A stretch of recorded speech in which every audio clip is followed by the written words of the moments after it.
That's right, ladies and gentlemen. We'd like to say hello and welcome. Welcome to another great edition of the program Ashford Garley Live on this beautiful Thursday night as we come to you from Detroit. And today happens to be the last day of production for the week.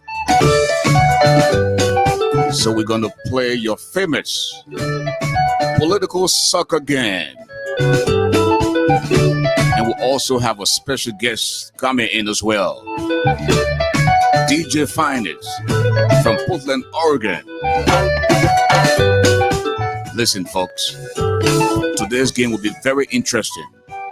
So you might just want to invite friends, relatives, loved ones. And we have Liberia going against societal ills tonight. What can we as Liberians do to eradicate the problems of ills in society? And you have Liberians who are in high places to represent Liberia tonight on the field. You know, we have decided to do a football game every Thursday to climax the week. You know, you have a footballing president, so I think it's just only fair to do a soccer game every Thursday. You know, Mondays, Tuesdays, and Wednesdays we do the serious stuff, and then on Thursdays we do the political soccer game interspliced with a little bit of entertainment, and you name it. Again, don't be selfish. Invite a few friends. Grab something to drink. Get the popcorn rolling. All right? Because your friends are not my friends. Don't just enjoy the game by yourself, you know? That's been very selfish. Again, please try to keep it clean. And there's a way to disagree with somebody without calling their names. So, this is a friendly environment. You know, the fact that you respect the host, you respect the platform, please respect our guests as well. That's all we're asking. You know, I know you've had issues in the past with some folks out there, and there's a way to disagree with them without calling their names. That's what we're asking. All right, at this time, folks, make no mistake. Throw no joke on this one. This is yours truly, the brother who doesn't eat iron, but he's definitely stronger than a lion. That's what they call him, Ashford the Giant, the golden voice of Liberia, the medicine of the microphone, the now you know man. At this time, we want to go to Information Highway, where we can connect with Mrs. Letty Brooks Roberts to join us. Mrs. Roberts, welcome to the show. Good evening, Mr. Garley. How are you today? I'm doing exceptionally well. God is good. All the time. Looking good. As always, man, you know, at the end of the week, you know, since we're at the football field, I was advised by the board chair not to be all suited and booted. So I decided to be a little bit casual but sharp, you know, so that we can get some breathing room, because sometimes, you know, LEC does not last. And in the absence of LEC, you cannot have the air conditioner working. So I decided to be a little casual tonight. Great. Now, the next thing you have to get is your jersey. You know, you got to get one of those jerseys that represent your favorite player. So right. That's look right. into that too. Okay, we will do that. Okay. Well, let's welcome our viewers. We want to say a pleasant and a very thankful Thursday. Good evening and welcome to another wonderful, thankful edition of Bridge Radio Africa, Bridge TV, with your host, Ashford, the Giant Garley.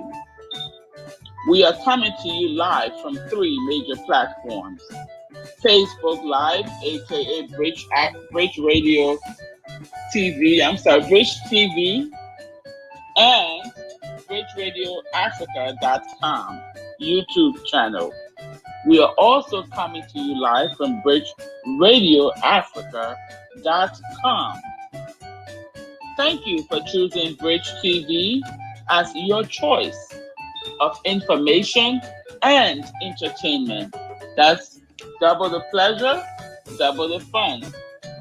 We ask that you please share the broadcast as your friends are not our friends. We also ask that you please be respectful of one another. Please be respectful of our host, and we emphasize, please be respectful of our guests. As our host just said, you may have difference of opinion, but be civil. What you write is just as good or bad as what you say. So be careful what you write, and we appreciate your cooperation as we always do. But we always just have to remind you that sometimes we have new viewers. Again, please do share the broadcast, and for more information, we ask that you go to bridgeradioafrica.com. Last but not least, we ask that you please support this platform. It's self-funded. As you can see, the Cash App has been posted. The number to the Cash App is the same as the number you use to call in to give your opinions or your suggestions or what have you. So the number here is 248-979-1718. As the host usually says, any dirty water can put out fire. So it's not about the amount, it's the thought and the gratitude we share for your support. Please make yourselves comfortable. Grab your drink of choice or your meal of choice, as it is Thursday. In some places, it's jelly. So please make yourselves comfortable. Thank you. Back to you, Mr. Garley, as I get my script to read that on Spotlight. That's right. Again, thank you, Mrs. Letty Brooks Roberts. And that you just heard, folks, this is self-funded. And of course, any dirty water can put a fire. We need your support, to keep the lights on, to keep the background you see up there looking good, to help support the style we have in Liberia. And tonight we're going to do something a little different, those in VIP, you have to make the Cash App shake for us to call your name tonight, So again, any dirty water can put a fire. And the number to call for Cash App or to just log on the keypad and the telephone, the number is 248-979-1718. All right, support Bridge Radio Africa. Hey, I'm telling you, man, I know you can do it. It's Thursday, the last day of the week. Just do your thing. And of course, we want to go back to Mrs. Roberts as she fills us in with the spotlight. Mrs. Roberts. Yes, thank you, Mr. Garley. We have in the spotlight this week, a Liberian heads a New York State University. The State University of New York Board of Trustees on Monday, June 29, 2020, voted to name a Liberian-born Stephen H. Collison Jr., PhD, currently the Executive Vice President and Provost at the University of Indianapolis, as the newest president of the State University of New York at Fredonia. Dr. Collison's appointment was announced officially by the Sony Board of Trustees following a meeting on Monday afternoon. Again, in the spotlight, Dr. Stephen H. Collison Jr., PhD, a Liberian to be proud of, in the spotlight. Thank you. Back to you, Mr. Garley. Again, get the popcorn rolling and get a drink of your choice. It's time to introduce to you first the officials, then the players. Let's play ball.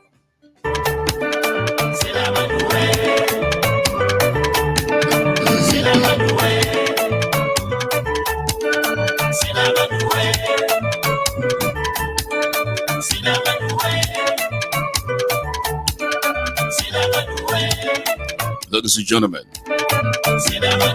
we are coming to you live from the Samuel Kanyando Sports Complex in Painesville.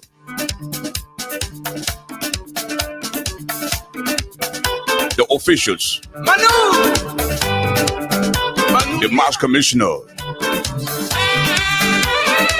former president of the Republic of Liberia, Madam Ellen Johnson Sirleaf.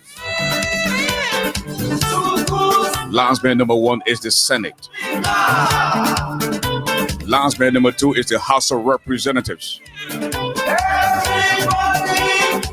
The chief referee is the Supreme Court of Liberia.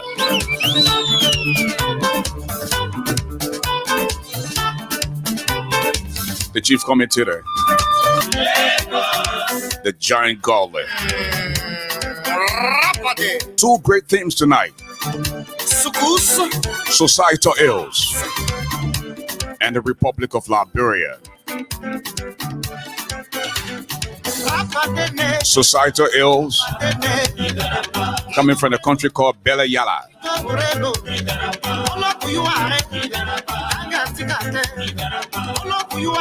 Liberians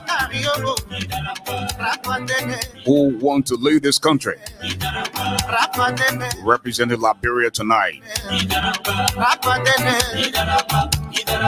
$25 in VIP, $10 around VIP. The cash app is up there. Let's play football.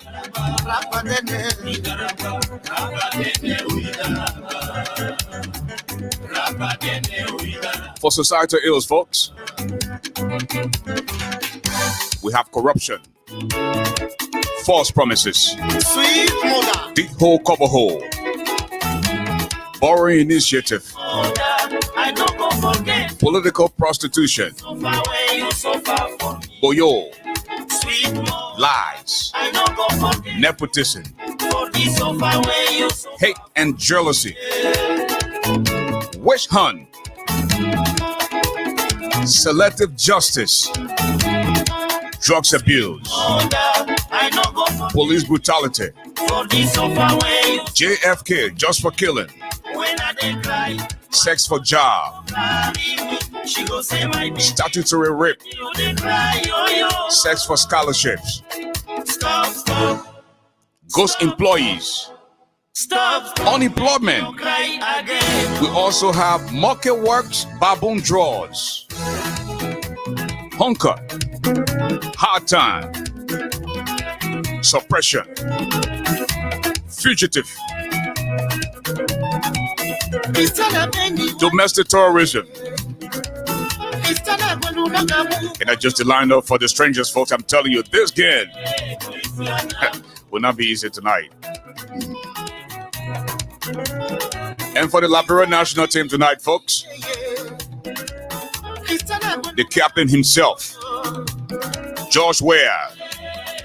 We also have Joel Howard Tiller, Joseph Yuma Boycott, the Lights, Senator Darius Dillon, Benana Ure, Elizana Cummings, Youngly Kanka Lawrence, Edwin Melvin Snow, Henry Costa, J. Mama Wolo Colley, Molba Molu, Thomas Fala, Sir Joseph, Wilhelmina Jala, Samuel Toye, Wilson Tape, Bill Twawe, Benjamin Senvi, Asik Vatopa, Sylvester Williams, Mario Hoff, Jefferson Koji, Piso Selita, Basenga Milton Finde, Tobert Yinsua, Dr. Francis Nakate, Musa Den, Eugene Nangwe, Natana McGill, Dr. Jeremiah Wapo.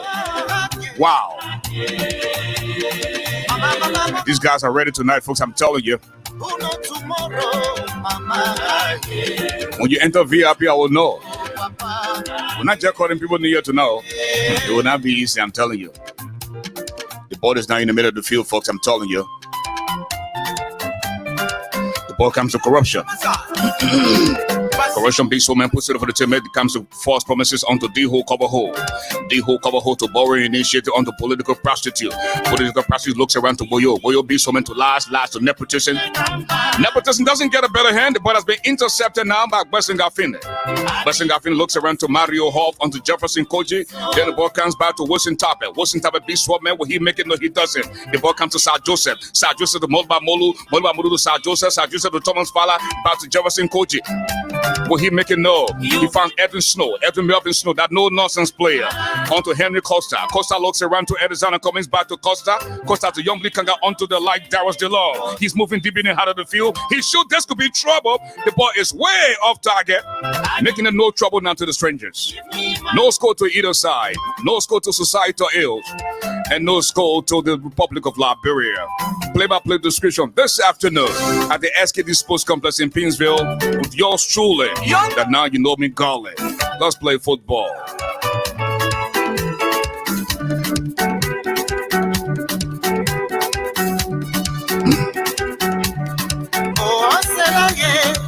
I love you. I think you don't cool. Back to the field of play. The ball comes to Toba Yunswa. Yunswa looks around to Dr. Keta. Dr. Keta to Wilhelmina Jala. Jala looks around back to Keta. Keta back to Toba Yunswa. Will he make it? He double shovels back to Keta. And there seems to be a combination between Toba Yunswa and Dr. Francis Keta this afternoon at the SKD Sports Complex. And we'll also see Wilhelmina Jala on the field.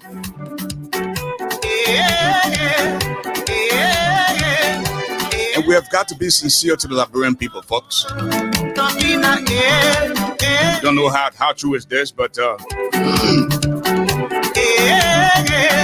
Dr. Wilhelmina Jala is the Minister of Health of the Republic of Liberia.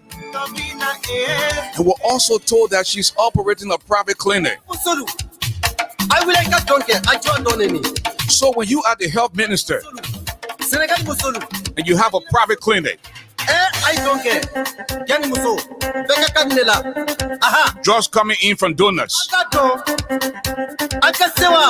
drugs coming in to go to the government hospitals, and you're doing some crooked G thing, taking the drugs now, carrying it to your private clinic. JFK ain't got drugs. The Jacksonville Hospital ain't got drugs. But you operate a private clinic where you got all the drugs. And they say the bishop then this time they don't even go to the hospital. They stay at home and invite doctors to come to their home. So JFK just has the name, but no drugs. You are the health minister, and you're in charge of all the drugs. At the same time, operating a private clinic. You're getting paid from the government. Then you're getting paid from the private clinic as well. When they go to JFK, they say they ain't got drugs, though. Then you recommend them to go to the private clinic where they will find drugs and be treated. What kind of thing is that?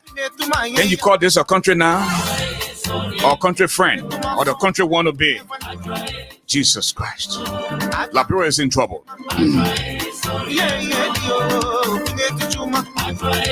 Back to the field of play. The ball comes back to Toba Yunswa, back to Dr. Keta.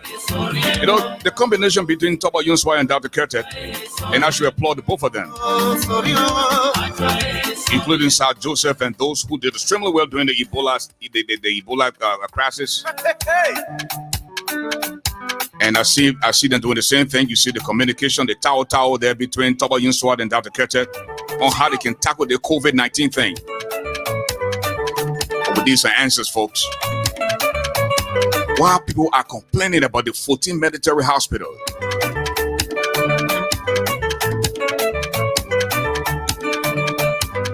see that prison camp?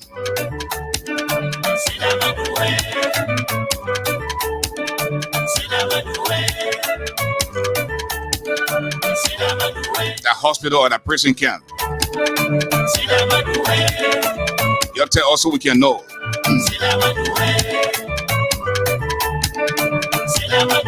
What is right going on? Back to the field of play. And they said the president, George Weah, they said whatever he had before is leaving him small now. And he's thinking about bringing back his old friends into the spotlight now. You know, just the other day you heard about the promotion of Mario Hoff. Mario Hoff used to be the one selling the jersey for George Weah on around the Benson streets back in the early 90s. Mario Hoff is now the deputy managing director for operations at the LPRC. And we're told a longtime friend of George Weah.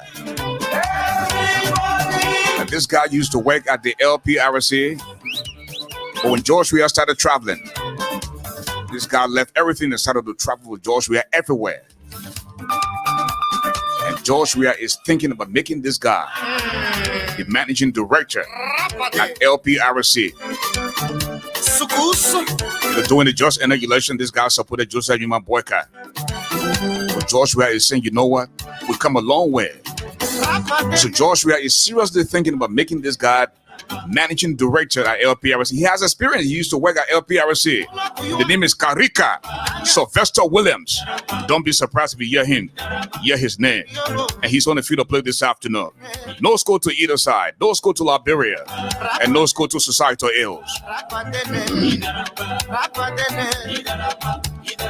Back to the field of play. The ball comes to political prostitution. Political prostitution to D-hole cover hole. D-hole cover hole to borrow initiative onto Boyo. Boyo to lies. Lies to nepotism. Onto jealousy. The ball comes back to drugs abuse. Onto selective justice. Selective justice to witch hunt. Witch hunt. Big sword man. Puts it up on the team man. Will he make it? No, he doesn't. The ball comes back to police brutality. Police brutality to sex for job. Sex for job to gangster paradise. Then the ball comes back to ghost employees. Ghost employee to unemployment. Onto market works. Baboon draws. Market works. Baboon draw to domestic terrorism. Onto Hunker. Hunker beast one man. Puts it up on the team man. The ball has been intercepted by Henry Costa.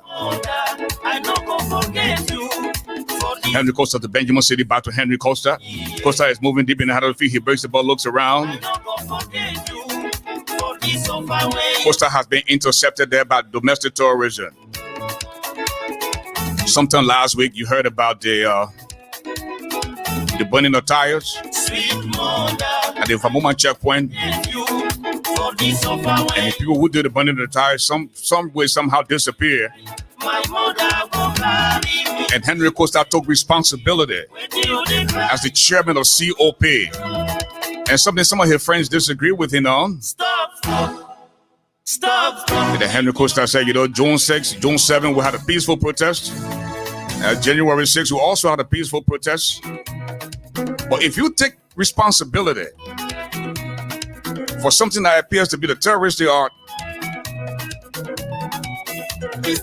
and you say you can do that, the sin did 10 different times.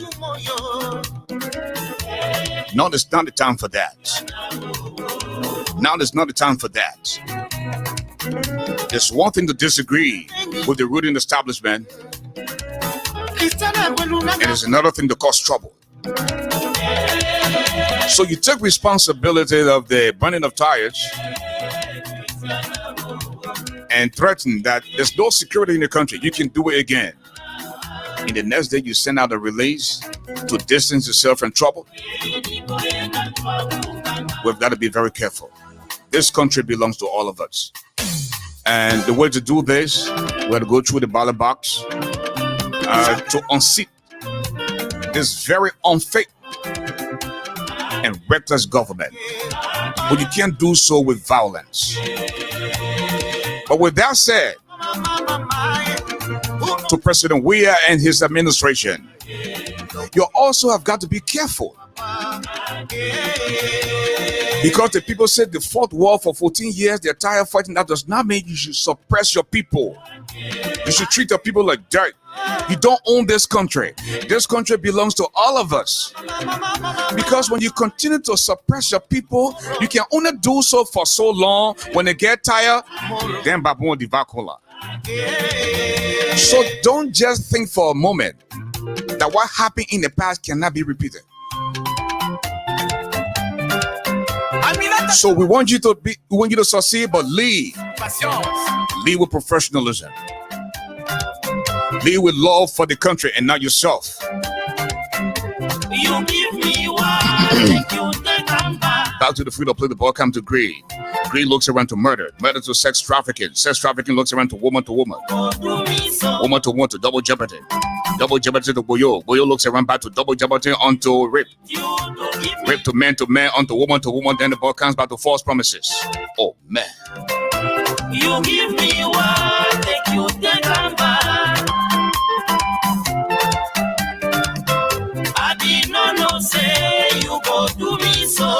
We are bringing you play-by-play description this afternoon that the SKD Sports Complex in Painesville. No score to either side, no score to Liberia, and no score to Society Hills. And folks, I'm telling you, this afternoon we have all kinds of goodies in store for you. Where are you on VIP? Are you around the field? We have some ghost soup with GB on the field here this afternoon. You might just want to tell us what you want to drink or eat here this afternoon. We got Fanta KOLEAH, you know, and the Fanta was brought in by this gentleman who does not want his name to be called. So we'll keep it as that.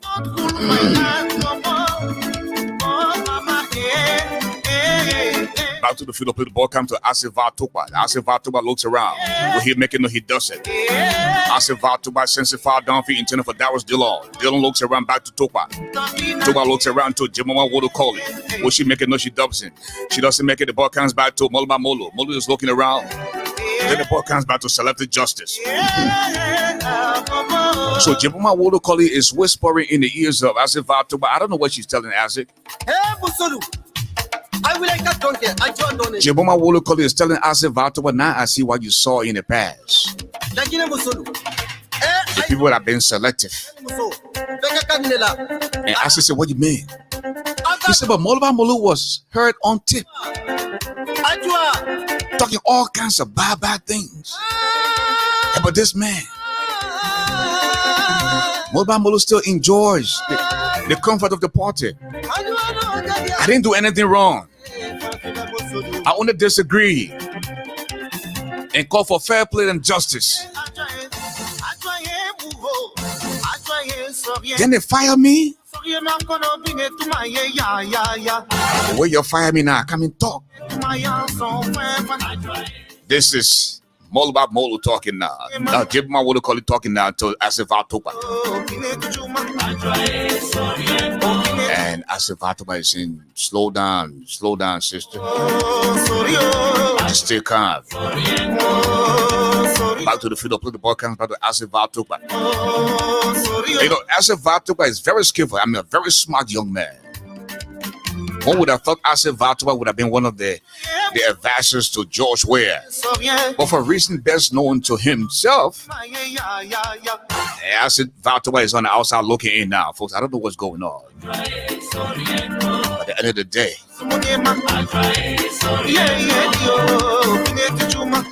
of the day, people who work hard for the CDC, especially those based here in the CDC in the USA, never got a job, but it's still there. And we're hearing that Ashford Garley is interested in supporting medical marijuana in Liberia. We're fighting with drugs abuse. Then Ashford Garley, they found thing you won't do now. You won't bring medical marijuana. When the people hear that thing, the common people hear that thing, they say, oh, that the man will say you won't bring opium to Liberia. You know what will it do for your career, your political career? We got Zoko there in the street. We're trying to get him from the street. Then you say you want to introduce medical marijuana to Liberia so you can monetize it. My brother, I think not good idea though. Because first thing you know how people then when they label you, they say, oh, that man won't bring opium to Liberia. They're not trouble. Just saying that.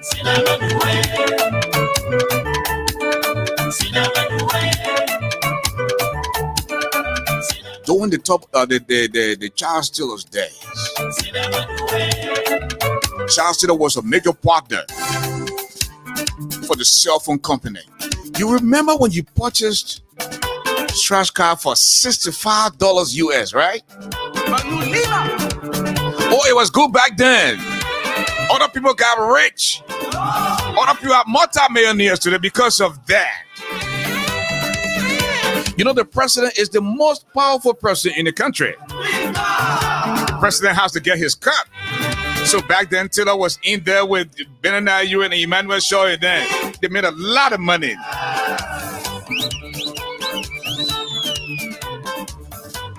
The Ellen Johnson Salif Khan. with a different tactic. Ellen Johnson Sirleaf was the female president that had all the men wearing skirts in that country.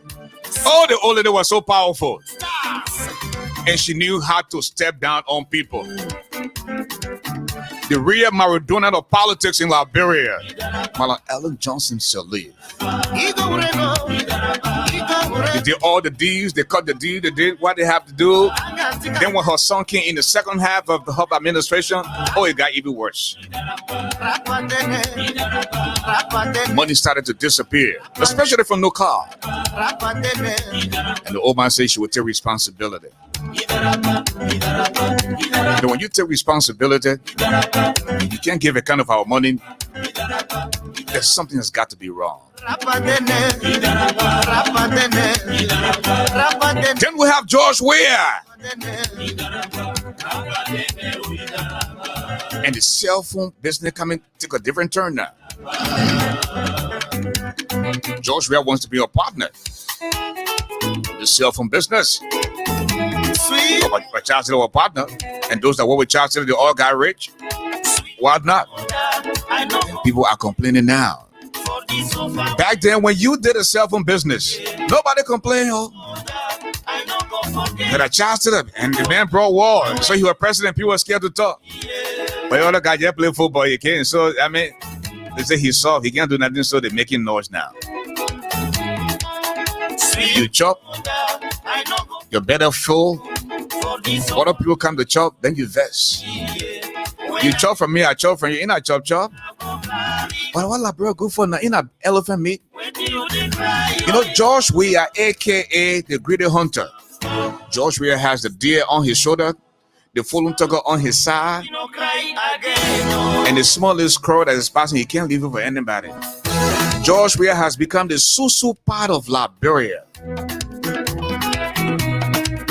173 hands in the Susu. George Weah wants to eat 173 times before anybody else can eat.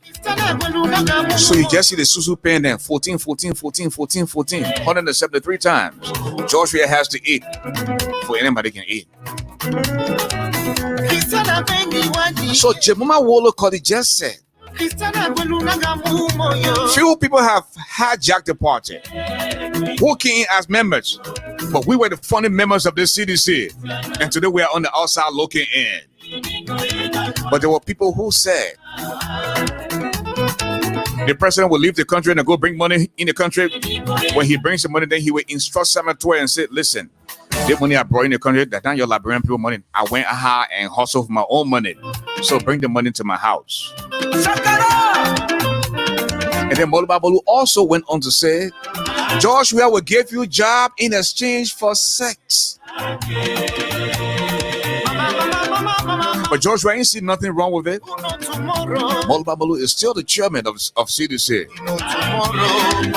Chiboma Wolo Koli disagree with Molu and the establishment. She said when Molu and Koji conduct primary, I will not win because they will cheat for Thomas Fowler. And the corruption, the fraud, we're about to expose them. But you know, and I also want to say to my sister, Jemma Wodukodi, there's something that you can't say everything outside. No, you can't. Something belong in-house. Discuss it in-house. But you can't outside. You put all the people business outside. You give me one. We all know George Weah. We all know how George Weah can react. You still think you're going to maintain your job? And as George Weah was just firing her, the CDC were preparing to expel her. Today she doesn't have a job. She's no longer part of the CDC, something she helped to build. But I ain't now. So now you see Jamal Wukoli taking to the radio station everywhere. She's on the news now. Yeah, at the same time, you know the opposition party they ain't got no shame. They're running after her now. So, George, why ain't want you to come to the CPP?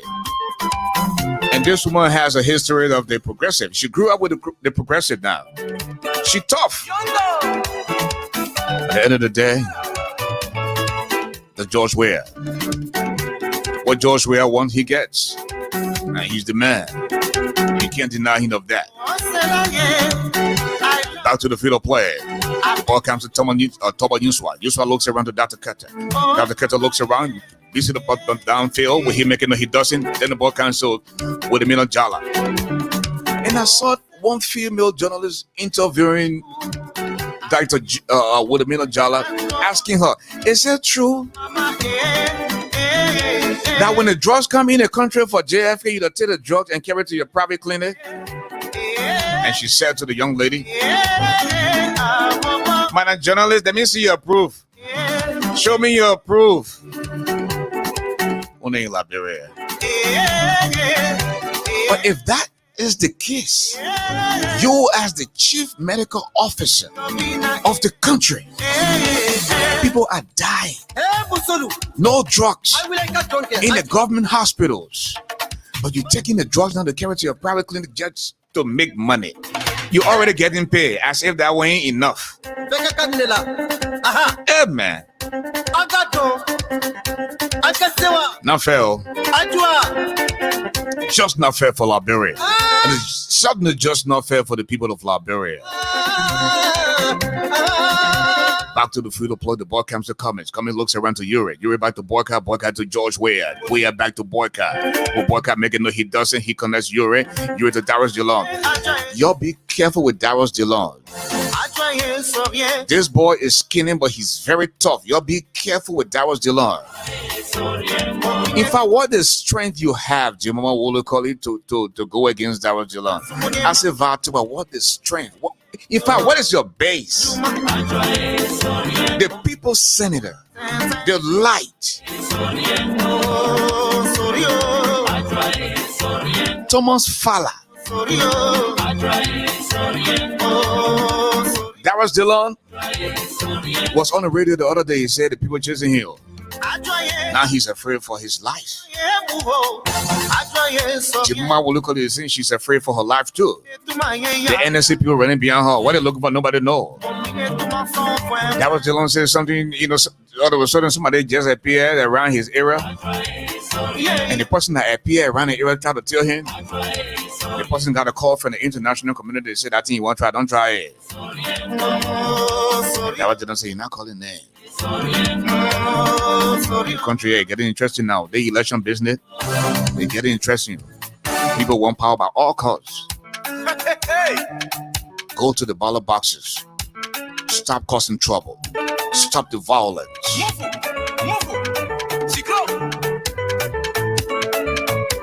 George Weah has 3 more years. If you're serious to unseat George Weah, start going to the people, reaching out to the people. If you strongly believe that this man is unpopular, do the right thing. Reaching out to the people. Start causing trouble. And if you are in the CPP and you are in leadership and you're supporting violence, so trouble can come for you to have someone like interim government and you start sharing power, you better stop it. You need to stop it. And y'all see you got the numbers? So bring the numbers.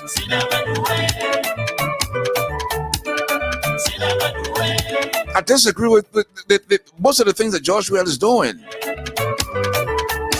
Somebody comes to power, and the next thing you know, they start to break down the home and build a new home.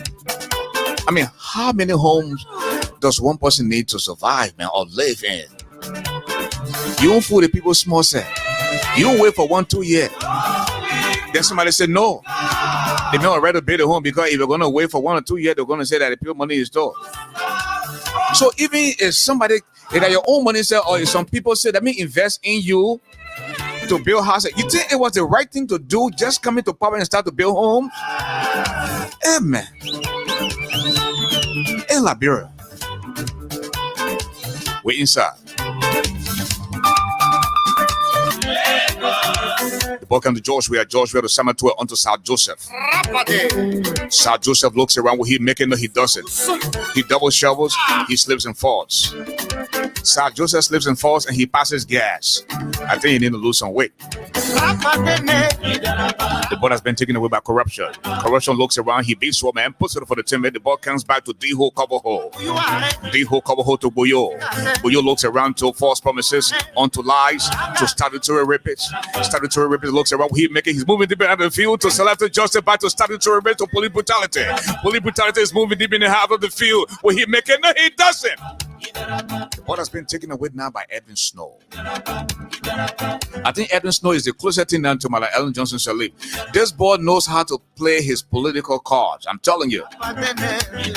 From NPP to Unity Party. He just resigned from the Unity Party. Where is he headed? And the word on the street now is Edwin Snow is trying to go as independent to run for the senatorial seat in Bombing County. Now he'll be going against the corruption king Kong, Ellis Tyler. He'll also be going against the assistant corruption king Kong, Sano Johnson. I don't know what the happy with that Sano Johnson is still in the government. Still sitting as senator. Why you can't try to do something and ask the man a question? The man said that the Liberian people money. Millions of dollars disappear, nothing happens. That is money, $500,000 you're worried about. Nothing will happen. Bring the money, not eat it. Hey, man, I said nothing will happen. Like, eat the money. These are people that get paid $10,000 to $15,000 every month. When the doctors and nurses are getting paid chicken change. It's one thing to build private institutions, but you can't tell us, those of you that building institutions under the Prince Johnson, the Sir Joseph and them, the Thomas Fowler, you're building university all over the place. How many bills have you passed to build government institution, the schooling institution? How many bills have you passed? But it's all about self-interest. Let me build my private school for my community. Then they will know that I'm doing something. And you just come to power and instinctively you become a millionaire. How did you become a millionaire in no time?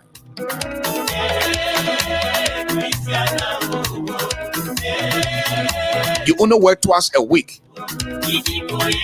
But some of you are millionaires. So Edwin Snow understands politics in Liberia. And don't be surprised if Edwin Snow become the next senator of the Bombing County. He had a huge farm there in Bombing. He has a radio and television station there. And media is very powerful. You should sit there. This board knows how to play his game.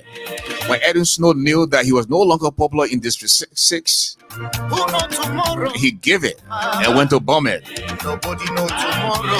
That's how smart this board is. And don't be surprised one day Edwin Snow intends to run for the presidency. But I ain't now. Anybody who know to eat money, that then we can trust with power. And this is just the case of Liberia. We've seen this happen for time immemorial, back then during the Tower administration, when there was no money to pay the civil servants, Tower would go to the finance minister. He would go to the speaker, Richard Hendricks, and his brother, Stephen, borrow money from them and pay the civil servants. And then when money came in the country as grant or loan, then they will start to divide the money among themselves. 173 years, we have nothing to show as a country. This is not fair for Liberia. This is not fair for the people of Liberia. We need somebody to really stand up. Today we're complaining about George Weah being very corrupt, being very vindictive, being a dictator. Yesterday we were complaining about Ellen being very corrupt. Today George Weah is there as the president. Corruption is still around. Now we see people that come in and then the Ure, the boycott, and then Yomli Kanka Lawrence, they're all now on the all side looking in. They're all hungry for power as well. What can we show that when these people take power, they will do the right thing for Liberia? all we have to do is just pray for Mama Liberia. That's all we have to do. Because as it is now, nobody really loves the country. People are already planning that when they get there, the kind of houses they will build. You know, when Alexander Cummings said the other day that, the money I spent so far in Liberia, it's not investment. I know I don't want to get the money back. But Liberian said, that's also low. Give that man power today when he gets the next thing the first thing he will start to do is all the money he spent, he want to get it back first before he starts to think about the country. And I am not picking on you, Mr. Cummings, but I just did Liberian thing. That's something we used to. We grew up saying, they come with all the good intentions. By the time you give them power, then the story changes. This is the country we call Liberia. And for this country to move forward, somebody has really got to love the country for all to see good things happening for our country. I'm telling you. So I know some of you are interested in VIP tonight. I still don't see a sound of anybody chipping in the cash app. So would you do it as it is, eh? I'm quite nobody need to know. And yeah. Back to the field of play, the ball comes to corruption. Corruption looks around to false promises on the D-hole cover hole. D-hole cover hole looks around to false promises back to borrowing initiative. Borrowing initiative to self false promises back to borrowing initiative again. Will he make it back to D-hole cover hole? Will he make it? No, he doesn't make it. The ball has been taken away now by police brutality. Police brutality to selective justice. Selective justice looks around. He beats one man, puts it up for the team. Will he make it? No, he doesn't. The ball has quickly been taken away now by the disruptor himself, Henry Costa. Costa looks around to Benjamin Senvi. Benjamin Senvi, they're all around here making noise. Young man like you are chairman of a major political party, the Liberty Party.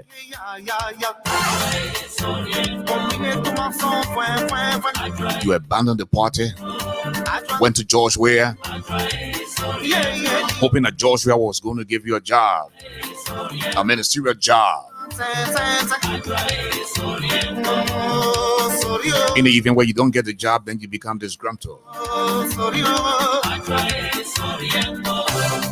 And George Weah becomes a bad man. Jefferson Kochi was hoping that Joel Howard Taylor was going to intervene so that he can get a job.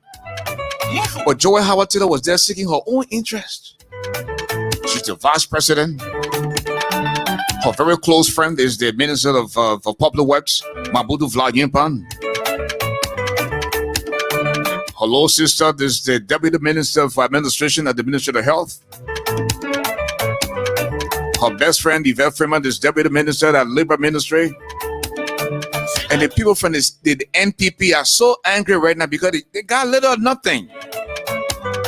As long as Joy Howard Taylor is happy in her parking board, she doesn't get down for anybody again.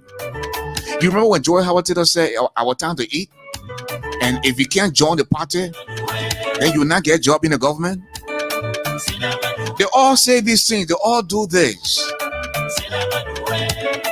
Now the NPP people are saying we're coming to take ourselves from anything here now. Because it appears that market works baboon draws now. Now they are thinking about trying to expel Joy Howard Taylor from the party. Manu Lima. But are you surprised? Our former rebel leader West. They all got a rebel mentality. You give them power, what do you expect? This is Liberia for you.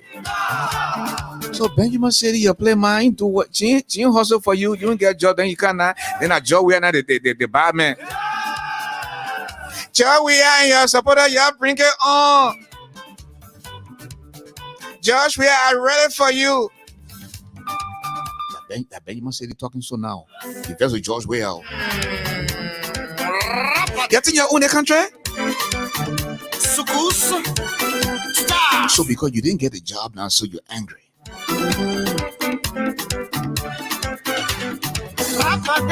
And some of these people who call themselves opposition political leaders, in the net, they pick up phone and call George Weah to beg him for favor.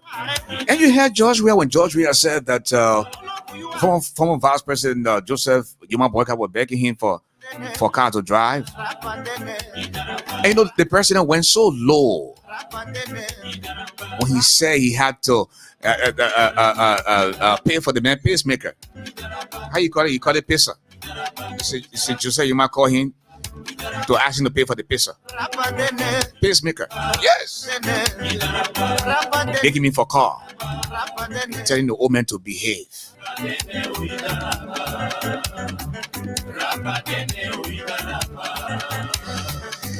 Back to the field of play. No score to either side. No score to Liberia.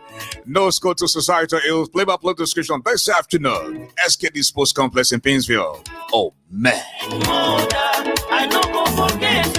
The ball comes to George Weah. George Weah to McGill. McGill to Corruption. Corruption back to McGill. McGill to George Weah. George Weah to self-promise. False promises. False promises back to George Weah. George Weah to D-hole cover hole. D-hole cover hole back to George Weah. George Weah to Boring Initiative. Boring Initiative back to George Weah. And George Weah has just positioned himself. He has become the king now of Liberia. You stage. You tell the people it's state of emergency. You tell the people say 6 to 6. Leave the streets. Don't go anywhere. But your wife comes in the country. And you start to celebrate at Jamaica Resort. Nobody observing social distancing. Nobody wearing masks. Or like Jefferson Koji would say, masses. Then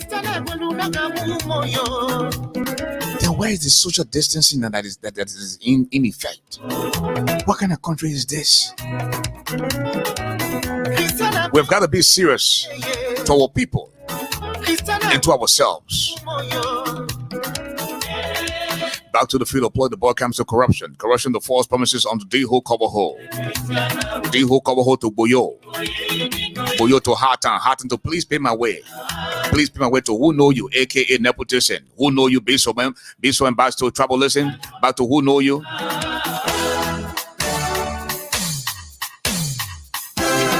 Simon Duke on the power.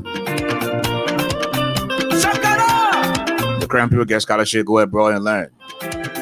Forget about Liberia. George Weah comes to power. All the top government officials are from the southeast. They travel exceptional thing they're doing in that country, I swear. Ellen Johnson comes to power. All her boys are rich today.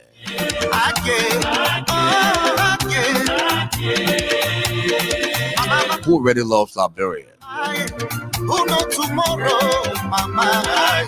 Alexander Cummings wants to be president of Liberia. Does Cummings have the number? Wanting to be president is one thing. You know, you like this girl that is attending the CWA back then. And every time you try to talk to the girl says, you boy, I beg you. Every time Cummings try to get closer to Liberia, try to get closer to the presidency, they're asking him where are the numbers. And Cummings strongly believes that he will be the next president of Liberia. Give me my money. Do I think that he might be a great president? Who am I to think so? Nobody knows the future. But credit to him, though. He worked hard for his money. But some of these people, he not put a hand behind. That smell corruption before that, the Yuri, then the Boyka, and then the Young Kanga Lauren, and then these are the people you have around you now. And you just see that the same old people. And you're still fighting among yourself. You're stealing each other members. And you call it a serial thing now. This is something that you really have to think about. Be an advocate if you want to be a great advocate.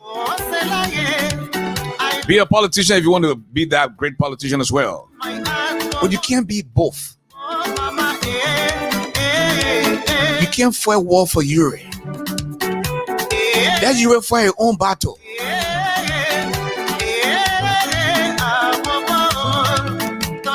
This cell phone business here, Yuri then king, they ate their money. When cell phone was very hard to get, $65 US. Because Yuri then were close to the leadership. I tell you what, in power now. So they did everything they had to do. So Joshua is in power as well. He has to test his strength. And they begin to let money in the head too. The boy is used to money, so what can you tell him? So the same cell phone people that came in the country during the Taylor time, they're back down. They were doing Ellen, now they're back in George Weah time. And they're trying to do everything that they can so they can put George Weah in the picture, so he can benefit from this cell phone deal too. And Henry Costa vest. When you were then were doing the who of vest. In fact, you vested your jet boss because I job to the time. Oh, because they say Joey, I can't have fly now and then every day now Joey. But Joey, you yourself have got to slow down, my brother. You're still young. When a responsible government come into place, folks, I'm telling you, I won't be surprised if I see Joshua in handcuffs. And his corrupt officials. This country deserves better, man. We've got to do something to protect this country. 173 years, people still taking by in bucket.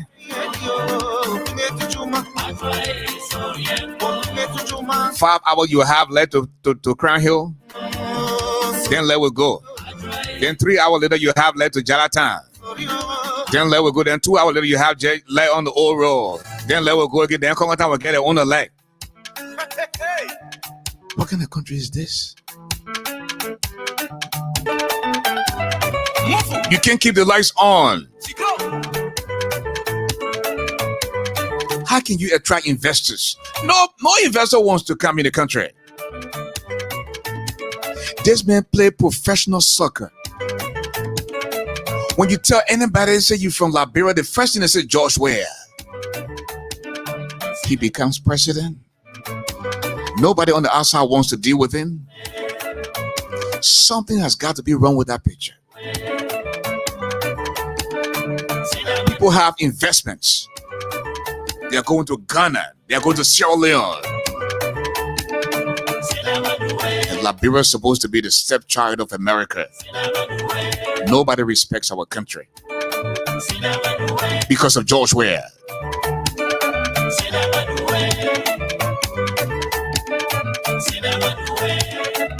You complain that the Congo people came for the last 130 plus years.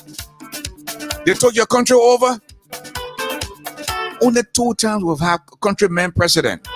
Look at the country today. You have more country people in the Senate, more country people in the House of Representatives. But they're wicked to their own people. It's all about themselves. And you call this a serious country? I mean, the people so wicked to some of those representatives are doing incest now. They're sleeping with their nieces and nephews. And you call this a serious country? Look at the government officials. Majority of them are country people.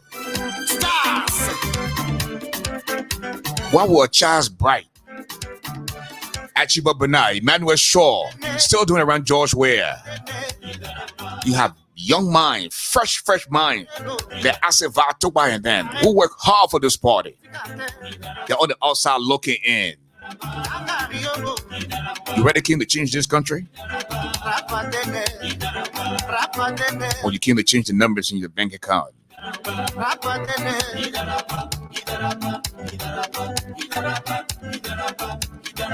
Liberia has now become an elephant meat.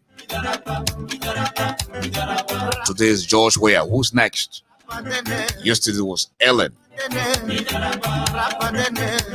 Yesterday was Ellen, folks.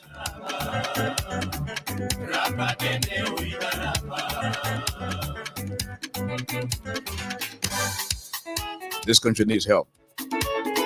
Hope you have got to survive. Poor boy that used to sell plane. Today you have 500,000 US that are in his account.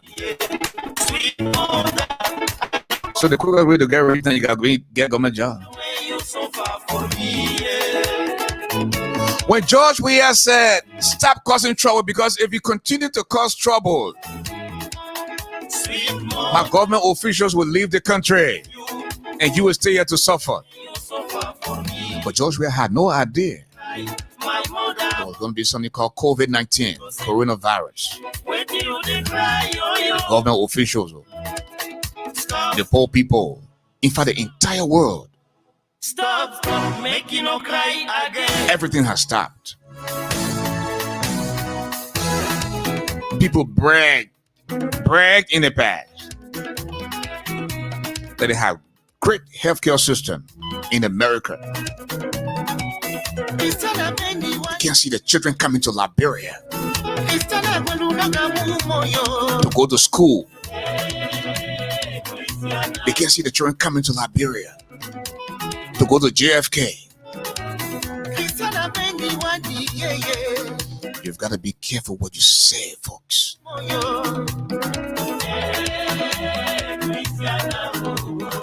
There's a guy who, after doing the Ellen administration, used to say, "You E-I-E."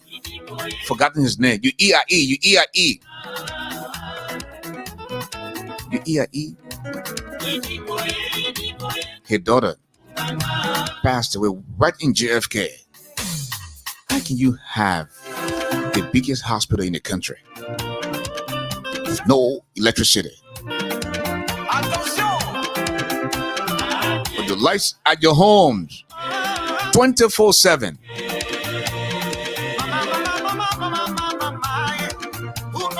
Edward Falls, that's the name. He said, "You eat, I eat. You eat, I eat. You eat, I eat." His daughter got sick, went to JFK. His daughter died.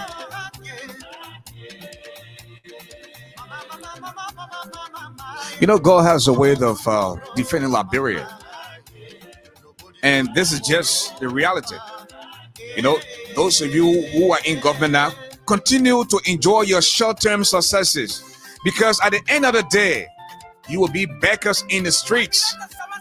Some of you will die from frustration. That's how Liberia can repay you, because you got no vision, no idea on how to manage what you have. You lose the job today.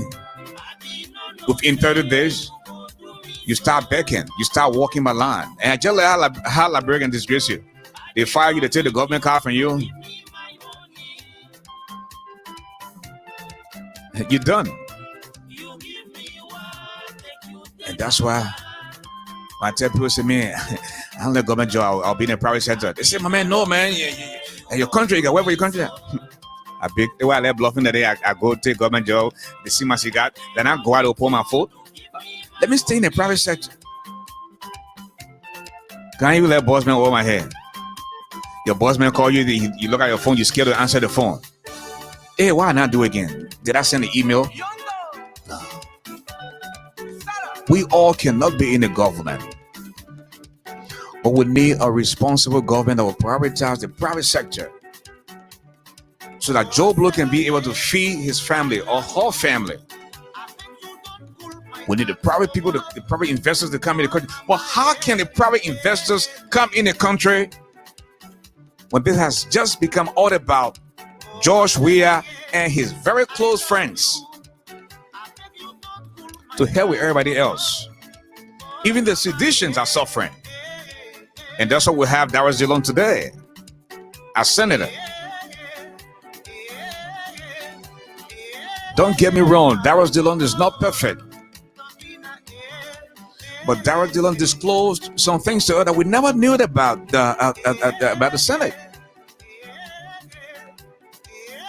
You threatened Darrell Dillon. They played at Society Bush. Why you see us, you stay here. You say, "But then y'all will take your job because I'm here for the people." That's why they call me the light.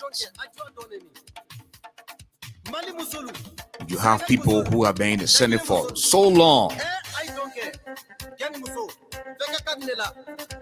It's all about themselves, their pocket. I mean, how many cars you need? The Milton TJ 1, Milton TJ 2, Milton TJ 3, Milton TJ 4, Milton TJ 5, Milton TJ 6. 6, 7 cars, one person. But no running water in the country. The next door never ain't got food to eat. In this day and age, something we did back in the day when people still standing on blocks to watch television from the windows in Liberia in this day and age. And that's why I say to my young brothers and sisters, do not compromise your integrity. When you have the opportunity, leave that country, come abroad, advance yourself. When you go back home, they will show you some type of respect. Don't think because you can take the microphone to the government officials and they give you 1 or 2 cents, it will be like that forever. You're getting old. They're looking for fresh ideas. You're looking for fresh minds. So make good use of your popularity. Make good use of your opportunity. Leave the country. Come abroad. Learn something. Go back home and change the lives of your brothers and sisters.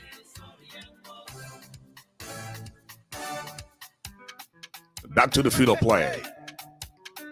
The ball comes to the light. Darrell Dillon. Dillon looks around. Will he make it? He connects Yomli Kanga. And by the way, folks, congratulations to Yomli Kanga. Today is her birthday. Happy birthday, my sister.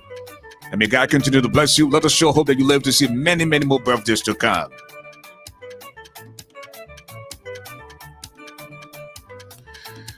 Yomli Kanga looks around to Benana. Benana, big sword man, puts it in the ball, comes to Joseph Boyka. Boyka by the comments. Something happened in the field. I see Boyka telling Yuri something. Let me go closer so I can hear what Boyka telling Yuri. Yuri, don't mind our comments, man. You will spend some of your Coca-Cola money.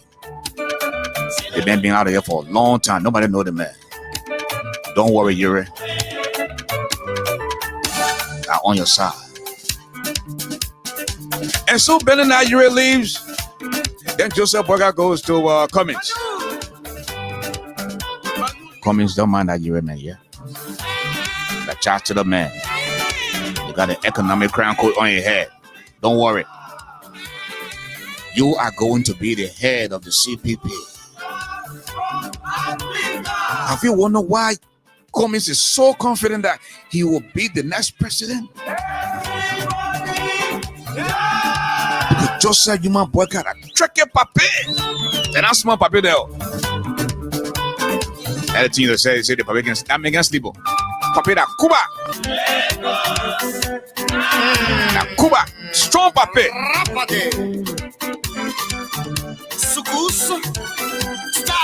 Ladies and gentlemen, the king has come to a momentary standstill.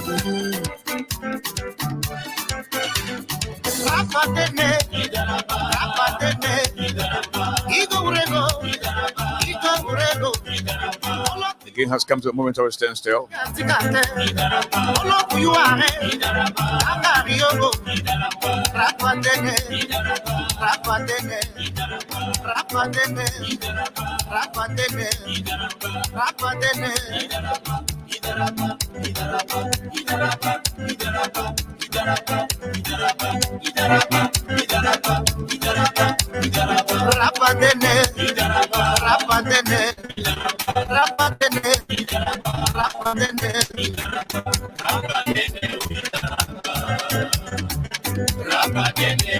The people fought in the field.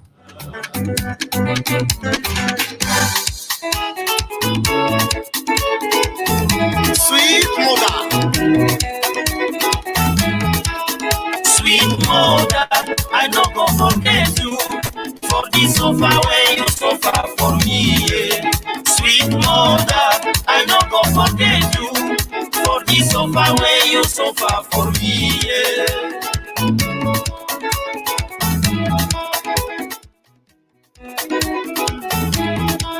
Sweet mother, And that's right, folks. I'm telling you, I no go forget you a fight just broke up on the field. for me. Yeah.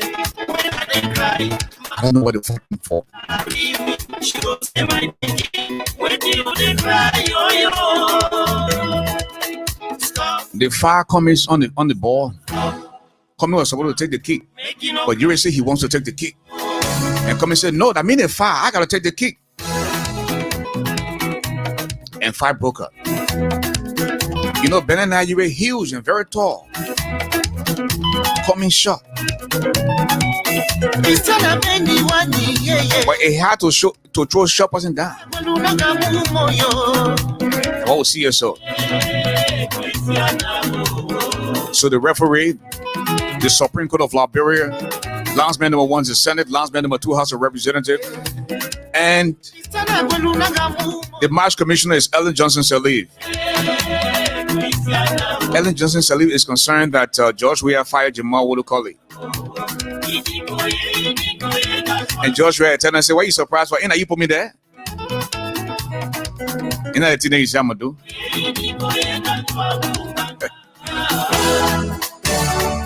Back to the field of play, the ball comes to corruption. Corruption looks around to false promises onto D-hole cover hole. D-hole cover hole looks around what he making, no he doesn't. Then the ball comes back to borrowing initiative onto Boyo. Boyo to hard time to hunger, onto unemployment. Unemployment is moving deep in out of the field. Unemployment beats one man, beats the second. Then the ball comes to ghost employee, back to unemployment, to ghost employee. Unemployment gets a better hand. He shoot, ladies and gentlemen. Goal number 1 for societal ills. Goal coming from the leg of unemployment through an assist from ghost employee. 1 goal to societal ills and nothing to Liberia. And folks, I'm telling you, very shortly we're going to join our special guest out of Portland, Oregon, DJFYNEST is up next. 1 goal to societal ills. Nothing, absolutely nothing to Liberia. Play-by-play description this afternoon. SKD Sports Complex in Painesville. And that does it for production for this week. After we speak with our DJ, we'll come back and climb out the football game. Lineup for next week. We have Dr. Jeremiah Wapo. I dey come meet you to give me my money. We have Dr. Carter. You give me one Mr. Tobo Ninswa for next week production. I did not know say Back to the field of play. so. The ball comes to Edwin Snow. Edwin Melvin Snow, that no-nonsense player. I dey come meet you. This ball was taught well by Ellen, and this ball knows Liberian politics. Edwin Snow and Darius Dillon, these boys, they understand Liberian politics. Don't mind the word on the street. Some people say, oh, Darius Dillon would not win. But the ball understands Liberian politics. He's one of the people that understands the working of the minds of the people in Liberia. Darius Dillon. That's right. He's not a perfect guy. But he knows how to handle his people. And that's why he's senator today. So now, Jimama Wolukoli is saying she's not worried because she still feels that she can defeat Darius Dillon. Asa Vatova is still saying the same thing. Then we have DJ Blue, Thomas Fala, all these people. And I said, I said, Dallas just won a little over 103,000 votes. And most other country alone has about 700,000 votes. But I said, Tokpa, hello, you can't win election when you're sitting down in America. Oh. You got to go underground. The people got to feel you. They got to touch you. They got to know where you're coming from. They have to know where you stand, Isaac. You can't win election in the comfort of your home here in America. You need to reach out to the real voters on the ground, Isaac. America can't cut it all. I just tell you, brother. That you know. You can disagree with Dylan all you want. He's the light now. At least something good has it's coming out of the Senate with the help of Dylan.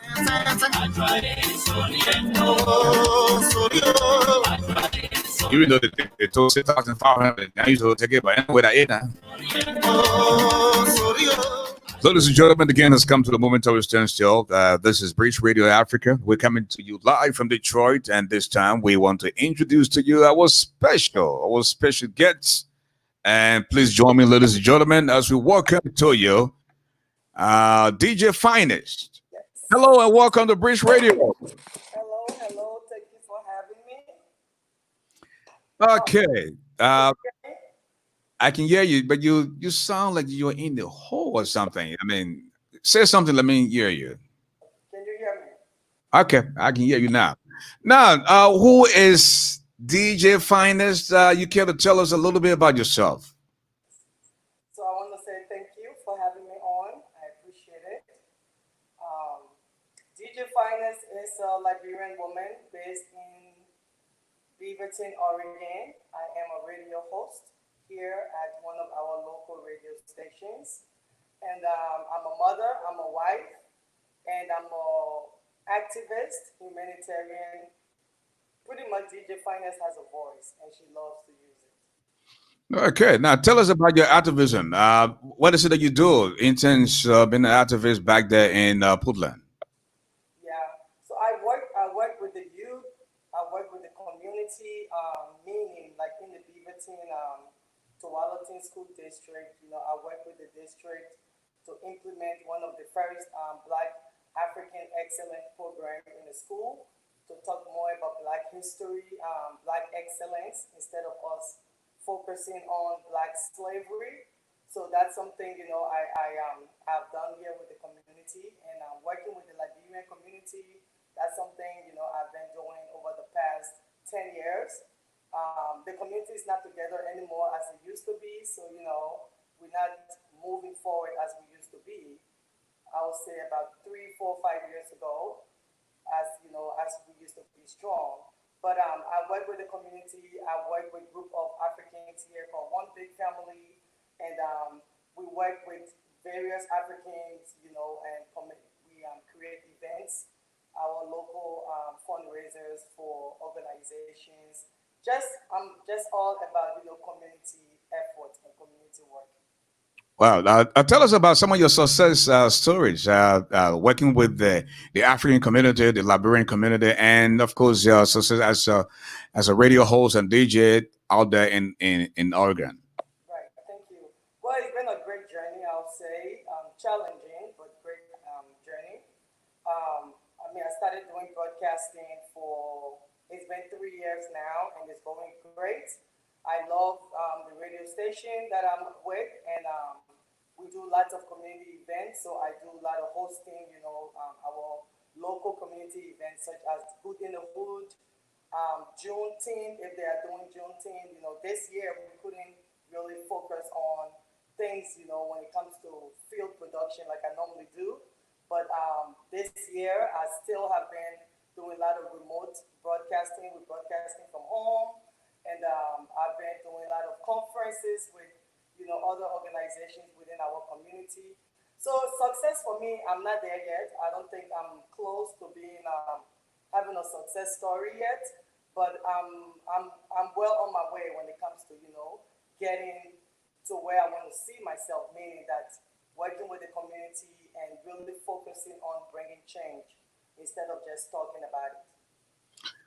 Earlier when you came doing when we went backstage, the volume was a little bit sharper, but now folks are telling us that you sounding a little bit lower. You might just want to please All right, amplify the volume a little bit. all right. Let's see here. I can hear you so clearly. I know, not for me, for my audience. All right, you know what? I'm thinking. Let me see if I can get my headpiece. Just a minute. Just a minute. Okay, folks, if you're just joining us, we have with us tonight DJ Finance.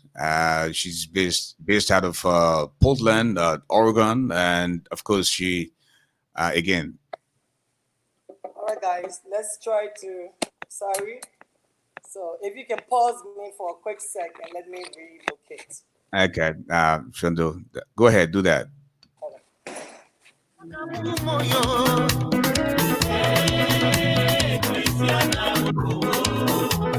And as she repositions herself.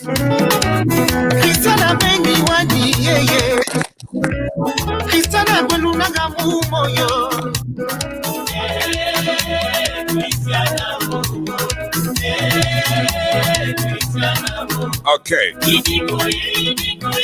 DJ Finance is coming.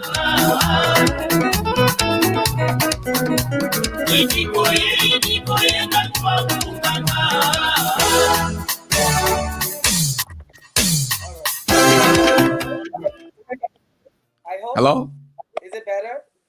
I think it's much better. I think you're sounding good now. Okay. Okay, now you're working with the Liberian community. You're working with the African community, but DJ Finance is also there's a political side of you, and you come across as somebody that is very controversial within the Liberian community, especially on the social media. What would you then say to folks who think that a DJ Finance is fearless, she's tough, and some see you as this angry young lady? You know, when people say I'm angry, I will say yes. You actually they're right. You know, they are right. I have been thinking about Liberia since I left Liberia, which is the age of 10 years old. You know, although I was just 10, but when I saw the war, the destruction, everything, I was always curious. You know, there's a reason why I'm a journalist. There's a reason why I'm into broadcasting because I've always been a curious-minded person, and I was really angry as a kid seeing so many dead bodies. You know, we all have different callings in life, and I think my calling is to really speak about my country and really get some seriousness among Liberians because I think for the longest Liberians have been joking about the country, and when we speak about Liberia, we speak as if it's our personal toy or something. So I think I'm one of the first person that most Liberians have seen that really passionate and very genuine about what's happening in Liberia. You know, so this is a woman who left Liberia. I left Liberia at the age of 10. It was chaotic. You know, I have love for my country. I'm a full Liberian. You know, upon coming to the United States, I told myself if I come to America and I get the opportunity to help my people or to speak on issues going on in Liberia, I will do that. Like I will do everything in my power to speak about bad leadership in Liberia.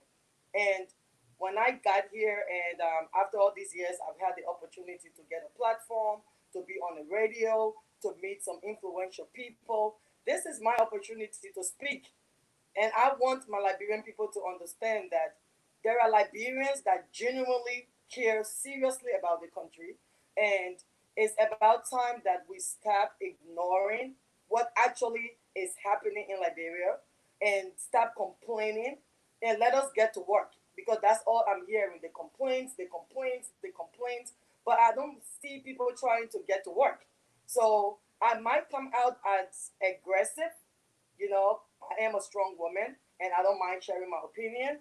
So sometimes it might be aggressive, but I'm just really passionate and I'm kind of tired of seeing so much corruption and neglect, by Liberian leaders and even our Liberians that are abroad that should have the power to, to speak and educate Liberians. I still feel like we're not doing it.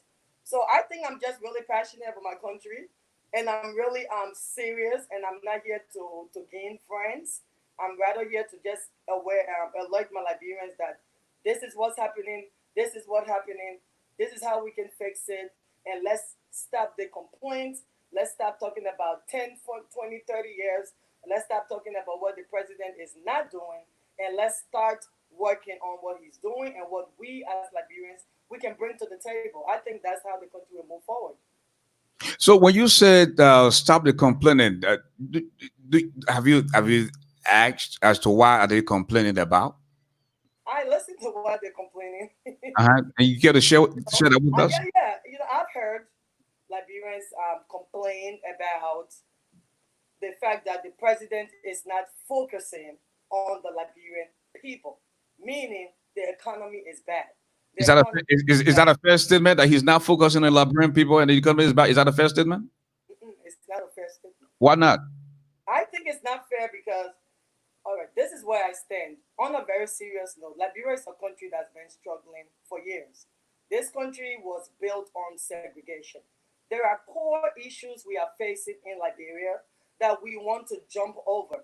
And we can do that because if we jump over it, we will never fix the problem because we want to move from A to Z, and we cannot move from A to Z. We got to move from A to B to C. So when I'm hearing oppositions complaining about this present government, everything they are complaining about is not realistic.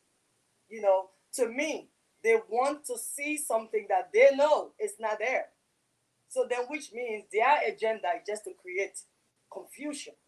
It's not to move the country forward. Example, when you're in opposition and you say, oh, George Weah is being a dictator, George Weah is controlling the people, George Weah is bringing, a lot of hate in Liberia. I can comprehend that, because what I'm seeing is not a president that's bringing hate. I'm seeing a president that's giving the people freedom of speech. And a president who wants to bring hate stops the people from speaking. So I think that in Liberia, the oppositions take things a bit too seriously when it comes to joking matters, and they joke with serious matters. So we need to stop pointing fingers and we need to start working because all of the issues that these oppositions are complaining about, these are issues that we all know the source. We all know how long these issues been going on. So when I hear someone say, "Oh, George Weah stole $25 million. He stole this $1 billion," and I'm wondering to myself, we all know that when President Weah got into power, the money that we are complaining about was already in question. We know this. I know that. I've been following. So that's where I come in. I don't think we're serious as Liberians. So me, I don't like to joke. Our little children are dying. The system is so bad, and it's only because of we Liberians how much we fight against a government that wants to bring civilization, wants to bring unity, wants to bring peace, wants to bring development, jobs. That's what I'm looking at. So that the oppositions in Liberia, they are not fair. Number one, most of them are not really aware on what they're even complaining about. So I don't think it's just a matter of that, oh, I'm an opposition, and to me, that's unnecessary. We don't have time for that. Would you agree that this present administration was once in the opposition and for 12 years to it? Would you agree with that? Yes. And do you know that they did more than just complaining when they were in the opposition? Yeah. So why don't you think what the opposition is doing that is fair? Especially when you complain about corruption, when you complain about nepotism, and you finally have the chance to lead, and you start to do the same things that you were complaining about. You complain about corruption for 12 years. Nobody is in jail. Nobody has been audited. You came to power, and the first thing you started to say was, I am going to protect the previous president and her family. then you questioning why people are complaining when you did the same thing 12 years, for straight 12 years. How do you respond? Yeah, that's a great question, by the way. What I think personally, the president is doing amazing. If Liberians, we need to move forward, is my point. You know, we need to move forward. It's like saying that, oh, this, whatever I did 5 years ago, didn't take me nowhere. It didn't get in, I didn't accomplish anything doing it. And I'm not going to learn from it. I'm going to repeat the same exact thing again because this is just me. So to me in Liberia, are we, this is what, that's what I'm saying. Are we serious? Are we willing to grow up? Are we willing to move forward? So then it comes to me that the country, we are not taking our country seriously. Because if we are when Salif Johnson was in power, all right, it's very clear to me that Madam Salif didn't do much for the country. I don't need anyone to even break it down to me because I can see from the problems and I can hear. If Salif Johnson was in power for 12 years, 12 long years, and up to today, the Commerce Minister in Liberia, still is not working on foreign trade, and you have George Weah who comes into power and he sees a member of his crew. This lady is not doing her job. She's charged with fraud. She's charged with corruption. And this president says no. We need to get you out. So instead of we Liberians being happy about this, because this shows that this guy is serious.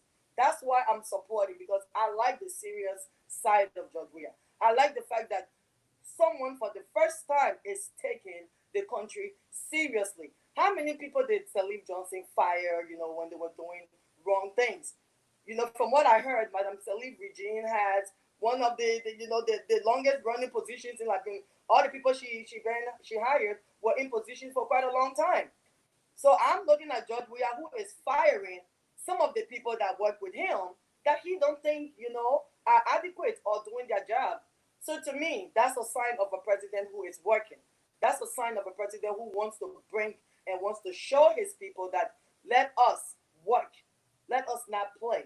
What about that would I not, support? So I understand that, yes, oppositions, the CDCs did the same thing or even worse during Madam Salif time. So are we going to continue that? Is this Now, our behavior? now, would you agree that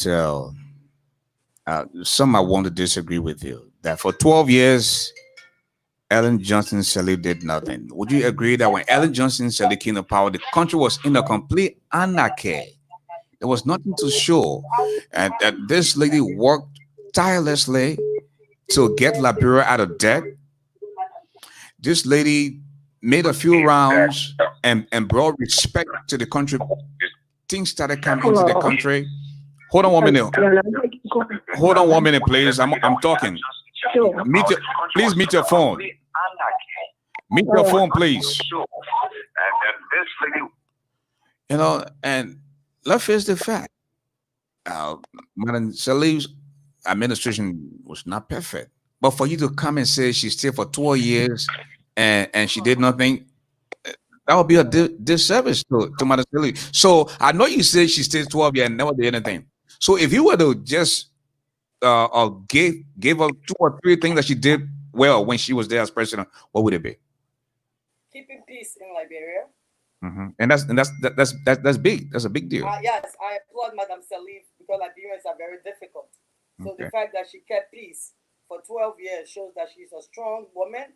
It shows that she's very dedicated to making sure that her country was going to not go back to war.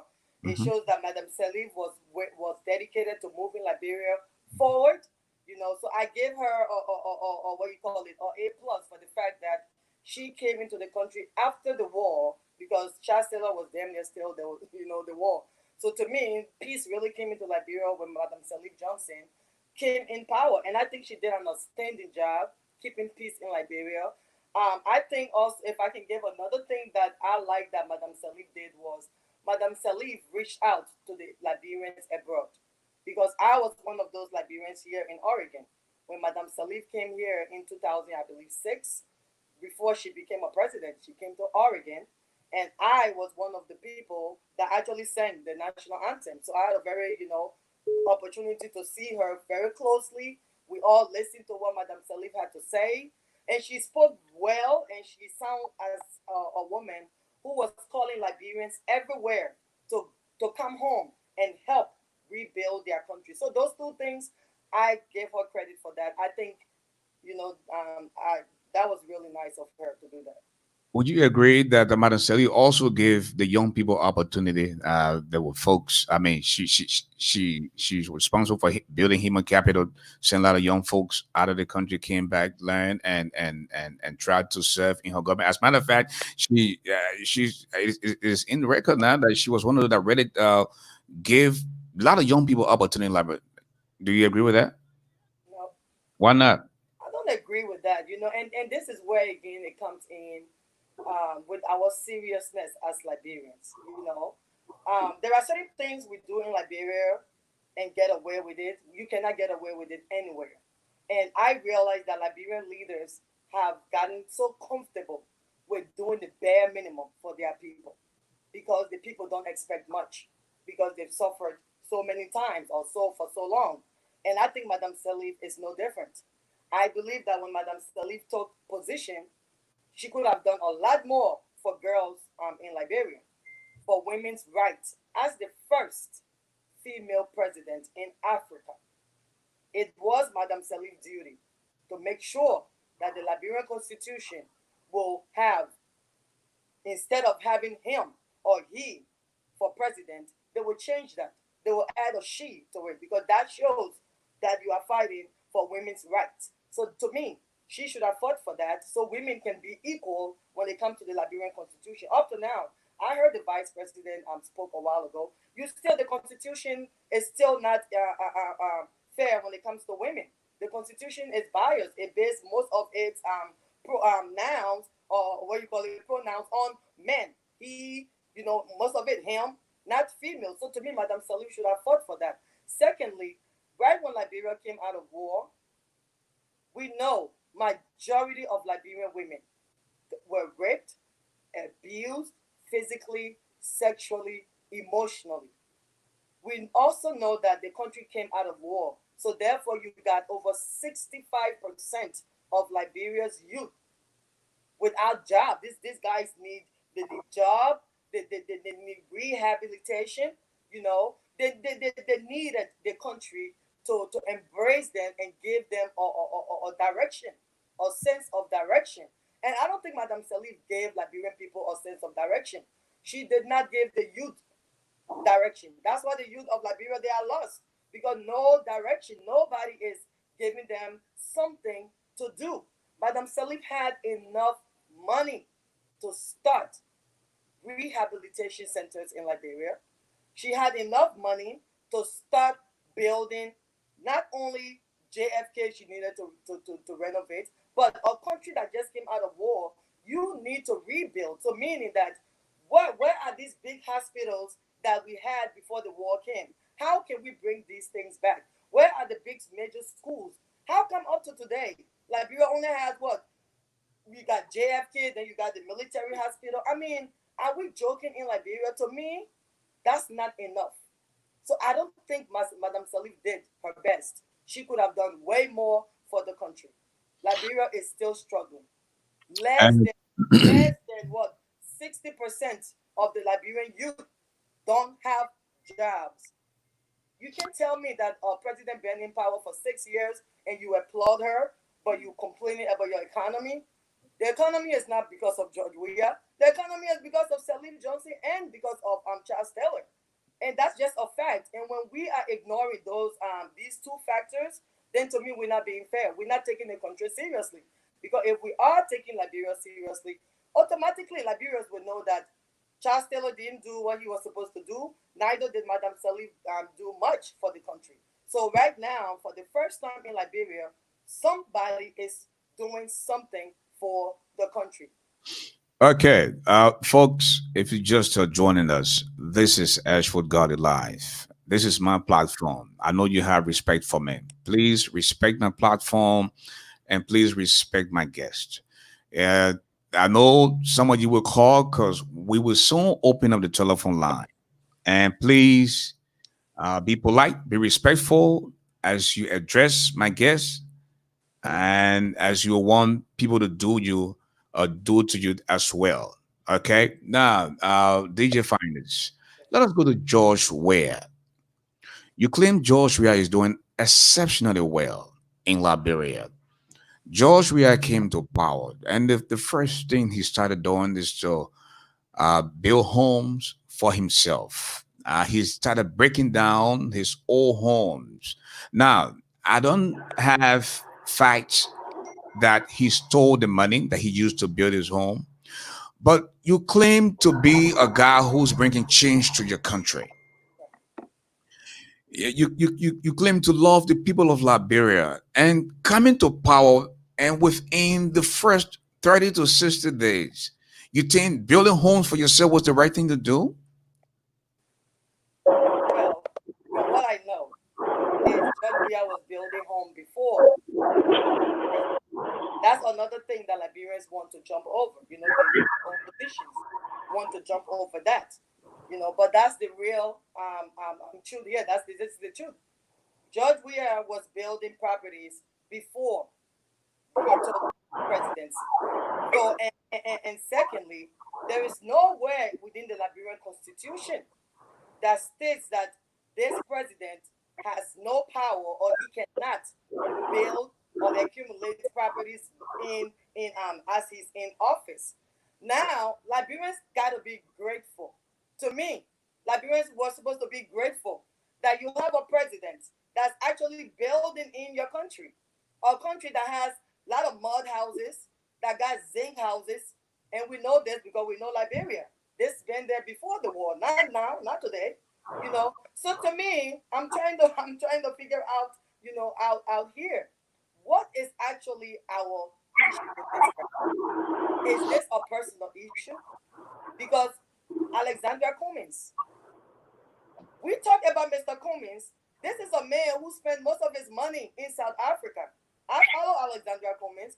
I've done my research on Mr. Cummings. You see, that's the thing with our Liberian. We don't know these people that we are over here, praising. We need to know these guys and know that these guys have had their opportunities. They have had their chances to bring peace and to bring change in Liberia. They could not do it. Why would they do it now? Alexandra Cummings had, when Mr. Cummings was in South Africa, when Mr. Cummings was spending most of his money outside of Liberia, Mr. Cummings should have been thinking about Liberia then.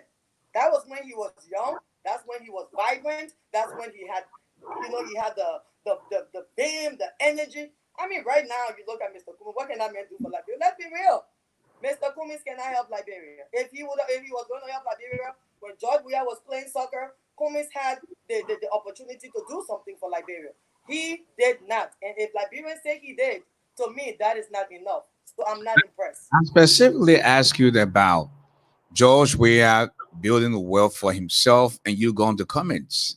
Well, I'm just comparing the fact that Liberians are complaining about a president building wealth for Mhm. himself in his country. I don't know where else we'd rather him build the wealth. I don't know if we were right. That's what I'm not getting. Someone like me, I'm trying to understand, why is it a problem that George Weah is building properties in Liberia? Why Liberians have a problem with that? We got major issues to complain about. We got major issues to worry about. But here we are complaining about a man that's using his own money, because not one Liberian opposition can prove, as you just said, that George Weah has used the country's money to build his property. Nobody can prove that. So you don't think there's something wrong if we can't give accountability of the 25 million that was supposed to be used for the map up exercise? We still don't have a clear understanding of the 15 billion, and you still stand here to say that George Weah did nothing wrong. And why should the Liberian people complain? Are you serious? Yes, because the money that you're talking about, sir, we all know when Weah came into power December. I was following Liberian politics then. When we started complaining about this money, it was before George Weah swore into power. That's a fact. So why would I believe that he had something to do with it before getting into power, before receiving all of his reports from the former government. I mean, we all know these things. At least I know. So if I know fully well that this president was not in power when this container got to Liberia, when I know fully well that I know we know these things, those of us that talk and follow politics, including yourself, I'm sure you know about this. You cannot tell me that we should blame our president for something that we know 100% he is not, or we cannot prove that he is responsible for. You see, we are not we playing in the country. We are finding personal reasons to attack George Weah instead of us working with this guy to rebuild Liberia. You know, that's my point. All the things that we are throwing at him, I'm not seeing it, and I'm being very real. You know, so the 25 million, George Weah was not the president. We know this. I know it. And nobody can say it didn't happen. But George Weah was president when he in fact instructed Samuel Tweed and the national central bank governor about the 25 million. He was the president then. You remember that? That was no. When I know fully well when that container got to Liberia. No. I'm talking about the 25 million that was used for the mop up exercise. All right. Well, president, correct? Do you have proof of what you're saying, or is there something that the opposition just put out there? No, I mean people came and did investigation, right?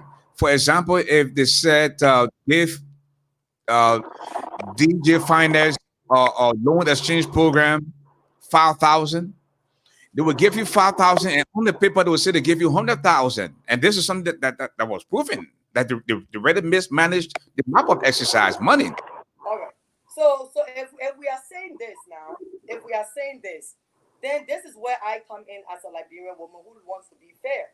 If the people that are complaining about this 25 million and say, oh, George Weah misspent the money, or he used the money, he put it into his own account, okay. If you guys are complaining because you believe that that's his job, then why are we not holding everybody responsible for their position in Liberia? Because in Liberia, we only hold one person responsible, and that is the president. And to me, if we want to blame the president for this 25 million, if the money is not directly to the president is not directly handling this money. I mean, we already know there is so much in so many things in line that has to do with money before the president can even. I mean, I don't know which country we live in that we believe that George Weah actually has access to, you know, all the money that they give in the country, that it comes directly to him. He has access to the money. That's not how it works. Why do we have a finance minister?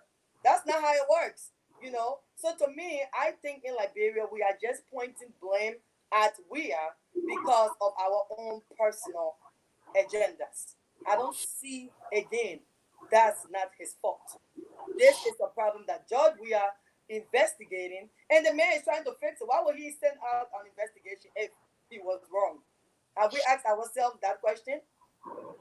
Okay, let us take our plea to the telephone line and open up the telephone line so that a few folks can call in. And folks, the telephone line, the telephone number is 248-797 1718. Again, please be respectful.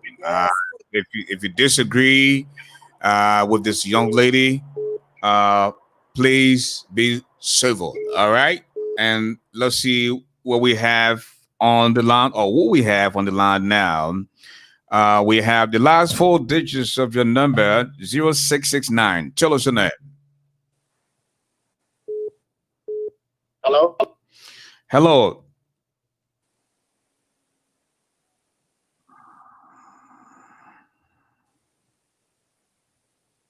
Hello. Thank you, Mr. Gary, for this great show.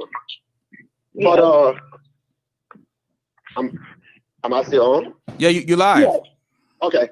It's bad for me to see a mother or lady and or advocate to come and defend one person over the nation or the country or the people in that the person is ruling. It's bad for me to see somebody that call themselves an advocate And it surprised me, it scares me to see somebody that say they host meeting, they call conference, they talk to people. What are you telling them when you come here and you're saying that this man is doing good things for the country, but you cannot name anything, any of the good thing that he's doing for the country? You just say he's doing good thing for the country when this man is killing the citizen and the citizens are suffering.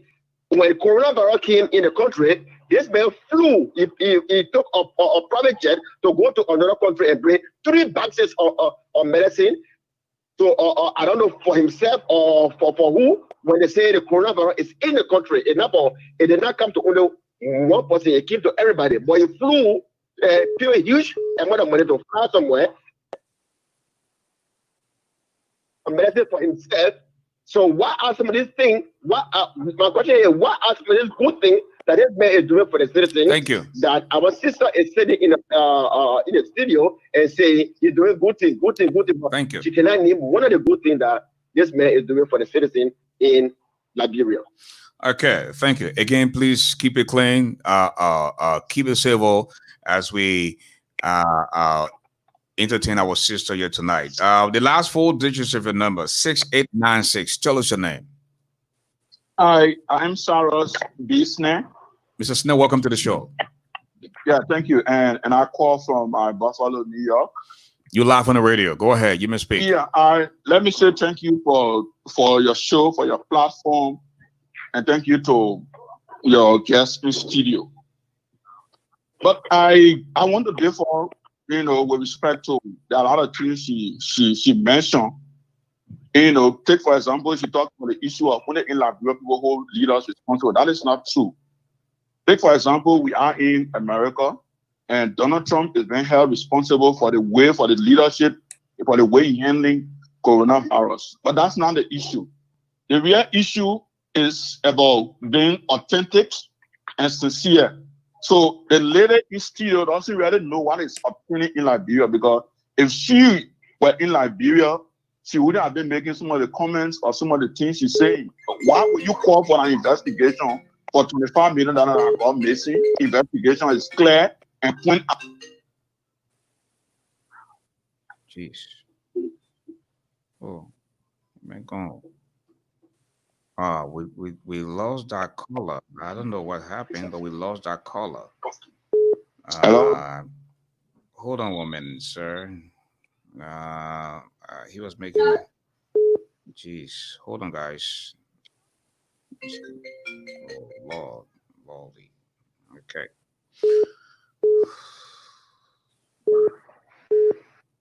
The phone paused. Okay. I could just go to the line and take who that was on the call. I don't know what happened, Ella. 6896. Tell us your name. Yeah, I was on the line. Okay, go ahead. Okay, go ahead. Yeah, so like I said, so why will you call for an investigation that point out clear corruption and you trash the report that came out? You set up your own committee. There was international committee that I was set up to investigate the money. The reports are there, clear. And you trash out the report without doing something. Now, if she talked about the issue of doing Ellen Johnson Sirleaf administration, I'm not a mouthpiece for Ellen Johnson Sirleaf, but if you look at where Liberia was and the image of that country prior to Ellen Johnson Sirleaf coming into power, I think she did well. Initially, her intention was to set the country, and that which happens on her first term. She put a financial system into place. But look, this president came into place and trashed out, like take for example the issue of integrated institution that was set up. He trashed out the policies. He's going against the law. Most of the what is your question? We have a lot of callers on the line. What is your question, sir? So my issue is, it's not really a question. Okay. I think she's deceptive. Okay. And she's not saying the truth. Okay. And she needs to be real. I wonder whether she has children in Liberia. Thank you. Because if she has children, she wouldn't have been saying. My brother, that, thank you. You know what she's saying. Okay, you say your piece, right? Thank you so much. Yeah, thank you. All right. Bye-bye. I want to go to I believe it's an OLC call. 8067. Tell us your name. Oh, Johnny, how you doing, man? This is Sam from Australia. Sam, what's up? Welcome to the show. You're live on the radio. Yeah, thank you for bringing this lady on because quite some time now on the social media and it's good. If this lady is living the West, I want to ask her for a favor. Can you please move back to Liberia with your children? If you got family, can you move there with them? When President Weah administration finish, you come back to the West. Because you people in the West are the reason why a guy like Donald Trump called Africa shithole country. Because it's the first time in the history of Liberia for 8 years old, I haven't heard it, to commit suicide. It is under this administration. For you to be a mother, for you to be a woman, with the amount of rape, with the amount of abuses that are going on in the country. No one saying President Weah is a sin. No one saying he's there to fix everything. But a leader in the home, when there's a problem, when it goes into the home, the first person they ask the father. So that statement you made, the 25 million that are missing, they must go ask all the other people that are in position. My sister, I don't want to say that you are not informed, but I want to say that shows how limited you are to even your personal life, pretty much. Thank you. Because if you can say that, Sam, you cannot hold the leader responsible, my sister. Thank you, need Sam. to be reformed. Thank you, Sam. You for bringing her on. At least you. Thank you, Sam. 6707. 6707. Tell us your name. Yeah, hello. Hello. Yeah, hi. My name is T. I'm calling from New Jersey. Okay. Again, call us, please. Keep it civil. We can disagree. Ashford, but no, nobody okay. believes. All right. Go ahead. This is my thing, right? When she came on the show, she said she came to the United States at the age of 10, right? I came to the country at a very young age, but older than her. And I have both of my kids in America, and she had both of her kids here. But as much as I'm in America, I still bleed for my country. I remember it just was sitting there. I got a question and a thing. I was somebody tagged me along a while back with it. She DJFYNEST show, and I only watched one time. I observed it just a brief moment. I cut it off because I knew right away she was a TV show. She all about Josh. We are like the previous caller said. She clueless. I'm sorry with all women. As a woman in America, and she and I, we've been in this country this long. We went to school here. We said we were educated here. I think she needs to go back and do research because what she's saying right now as a woman, I feel embarrassed. Because I don't think she knows what she's saying. She's not even together with everything she's saying, and she's not even saying the fact. Some of us here, we know George, we are very well. Okay, we're not here to complain whether you are broke or not broke. I personally knew you were broke. But for her, who said she came in this country at the age of 10, and girls being raped, and people going to bed hungry, and she back in things like this, I don't know when she will carry to Liberia, when Liberia ever get better, when her achievement or no, her contribution towards her country, if young young or taking part of her about our country, that the question I want to ask her, what her achievement and her accomplishment and her contribution to her country in the future. Thank you. Got every answer. Thank you. Thank you. Again, we have 9384. Tell us your name. Thank you very much, Ashford Garley. This is George Lobo. How you doing today? Mr. Lobo, welcome to the show. Thank you very much for the privilege. And let me say thanks to your studio guests for coming in and definitely allowing Liberian people to know her publicly. But here's what I want to do. I will ask her two questions. The very first thing I want your studio guests to understand, you try to help her and put her on the right path when you told her that the 10.5 billion that went missing, that the money arrived in Liberia in November, and she kept on going back and forth. My dear studio guest, President Weah was inaugurated January 22nd, 2018. the continuous cleared the port in February and March 2018. So there's no way the United Party was in power, just for the record. So you have that, okay? The 25 million Ashford was trying to help you to understand was the money that the president instructed the Minister of Finance to the economic management team of 2018 to help map up the excess liquidity. So just for the records, that's fine. Now here are my questions to you. Since you say you've been heavily involved in Liberian politics and you've been following, and you talk about what Ellen didn't do, given what she received, can you tell us how many functioning hospitals or healthcare sectors or centers did we have in Liberia in 2005 prior to Madam Sally's taking power? And can you also tell us today, given what you just said, how many functioning institutions of government that we have across the country? Those are my two questions for you, and I'll be listening. Ashford, thank you for the privilege. Thank you, Mr. Lobo. Y'all give me here tonight. The corner easier than that. Sweat. We have 5983. Tell us your name. Thank you, Loli. Thank you very much. You know, it is good.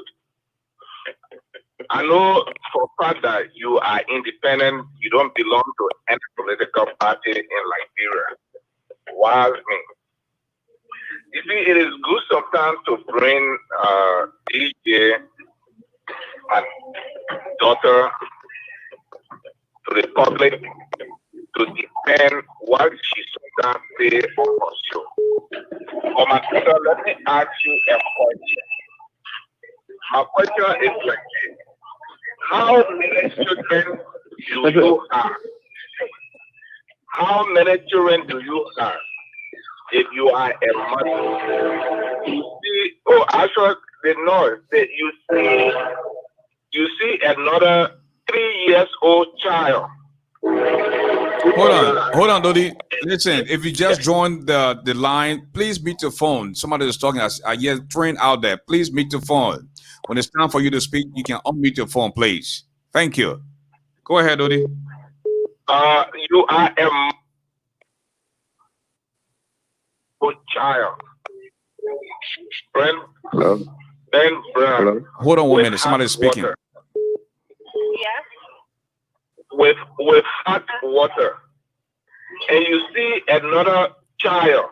She's a woman. She was a woman. A big Lady, please hurry and ask a question. A lot of people in line. And you are telling we, the Liberians, on Ashford Garley show today, that the president is doing perfect. And you don't see nothing with this president doing in the Republic of Liberia. Are you sure that you are a real Liberian? Thank you, Lodi. Okay, we have Mami Todd on the line from Illinois. Mami, hello, welcome to the show. Thank you, Ashford, and good evening, everyone. According to our sister, she was 10-year-old when she arrived in this country. I don't know whether she was born here or 10 years old. Maybe I didn't get that clearly. Then I came here when I was 16. So I was older than her. So a 10-year-old, and at her age now, she had all the freedom in the country. She knows what's going on, how people have their freedom. They can protest whenever they want. And she knows the president may not jump in. It may not be the president's job. Or if the president, I know she has seen, if the whoever is in charge is not doing their job, they will get rid of them. She knows all of that. As of my question to her, every day I see on DJ something I saw once and I turn it off. But as a woman, what can she say to the president, President George Weah? What would she say to him about those women that are in charge, or the minister that are in charge, or anybody that in the authority? Won't she tell him to get rid of him? And with the 15 and 16 billion that lost, then that he's the president now, won't he ask those people, if they said it was the past administration that did it, won't they be having them charged by now And what would she tell the president to do as a concerned Liberian? Okay, that's the voice of Mommy Todd making her contribution tonight. We have Tyler Toted from Philadelphia. Hello, Tyler. Welcome to the show. Hi, can you hear me? Yes. Okay. So I wanted to respond to the DJ, right? Mm-hmm. This is my thing. As a woman and as a mother, for you to sit there and talk about Mr. Weah is doing the best that he can do for Liberia, that is so wrong on every platform, because I recently went back to Liberia after 28 years, and I saw that the country is messed up. There's a lot of childhood prostitution. 10 years old. The youngest prostitute I met was like 10. So if the economy is not so bad, why do you think that people have to put their children, or the children have to go out there to be involved in prostitution to help their families out? Number one. And number two, the country has gone backwards, whether you want to admit it or not. So you can't sit here and tell us, say, oh, the president is doing the best he can do. I am a product of the form. Like, you can't sit there and say that and you expect people not to react to you. Because first of all, before Liberia can be united, we as Liberians have to come together on one platform to Liberia, which is corruption. You talked about Helen Johnson Sirleaf not doing, like, he didn't do, like, he did far better than he is doing now. First of all, most of the people that are in power with him are uneducated, and they're just there because they're a friend of his. And for you to sit there tonight and talk about, oh, you're humanitarian, you're doing this, you're doing that, I do so much there too, but you have to realize that the problem needs to be fixed. And the problem is with you people with CPC that have to get it together, that you have to understand that the country is going backwards, that the people are hungry, that the people need help, not womanizing and all of that stuff. That's not what Liberia needs. Liberia needs new leaders. People are hungry, young, not old, not saying old politicians. What has Mr. Weah done for the country? So don't sit there and talk about, he did this, he did that. Come on, I came here too when I was young, but my opinion changed because I saw it for myself. Thank you. Thank you, Tado. And we have 2083. Hello. Thank you, Mr. Garley. This is Amadou Glenn. I'm calling from New York. Okay, welcome to the show, Amadou. She's on cold. She's on cold, definitely. This government is doing excellent. I ain't not been told the government was not going to get a penny from the international community.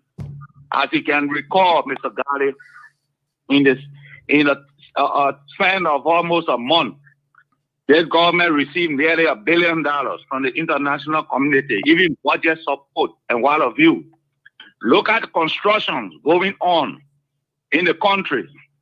Look at everything that's going on. And people stay accusing this government. Helen Johnson Sirleaf, according to all our politicians and educated people, she's a Harvard-trained economist. She ruled our country for 12 years, and the country plunged into mess. This is not about George Weah. It's not George Weah that caused the problem. If you born your child, Mr. Garley, and taught your child how to steal or create avenue for instability, that child's life will not be good. If she has set the path straight, if she had done good in Liberia, we were not going to be in what we are in today.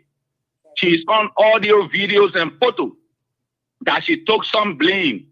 She about some mismanagement of funds.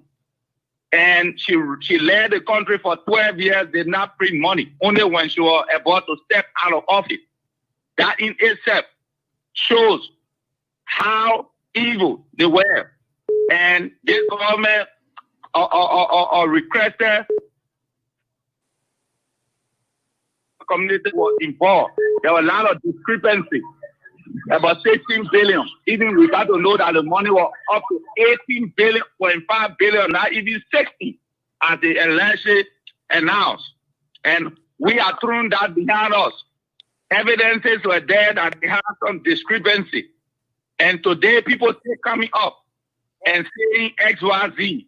And the past government regime recorded the highest number of rape cases, drug abuses, or drug abuse, and ritualistic killing.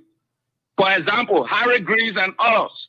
People die in our country today, and nobody has come out to say anything. And they're putting the blame on this government. Innocent people were shot while protesting, which we are not seeing under this government. And they are saying an 8-year-old person committed suicide. How true is that?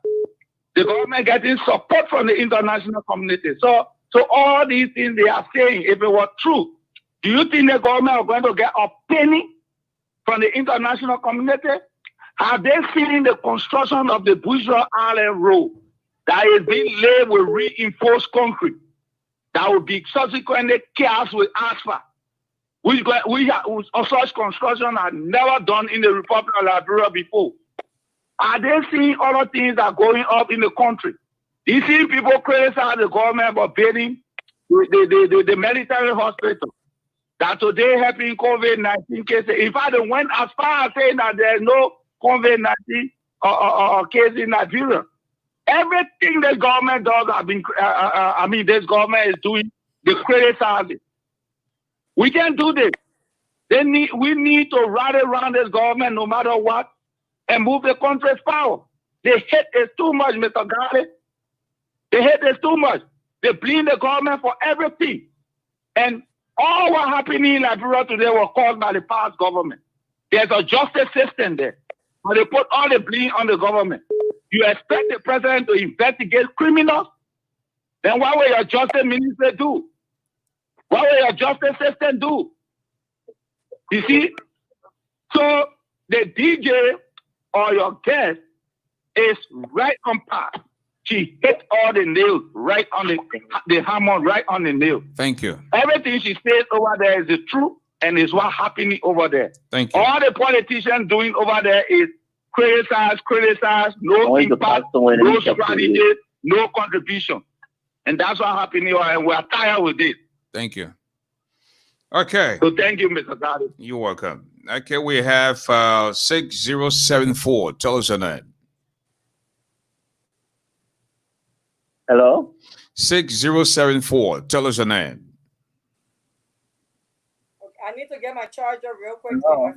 Okay, your telephone, last 4 digits of your number. 6074. Tell us your name. Okay, you're ready here. It's 654. Tell us your name. 817 is the area code. 8654. Tell us your name. Okay. 8762. Tell us your name. BG. 8762. Tell us your name. This is BG.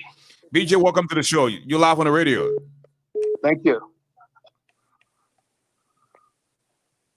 Sometimes I'm so disappointed that a government that currently runs the country. Hold on, somebody is speaking, sir. Hold on, somebody is speaking. Okay. That the government that currently runs the country does not communicate with the people. The people do not know what is going on from the administration. They make promises they don't keep. The economy is so poor. I think,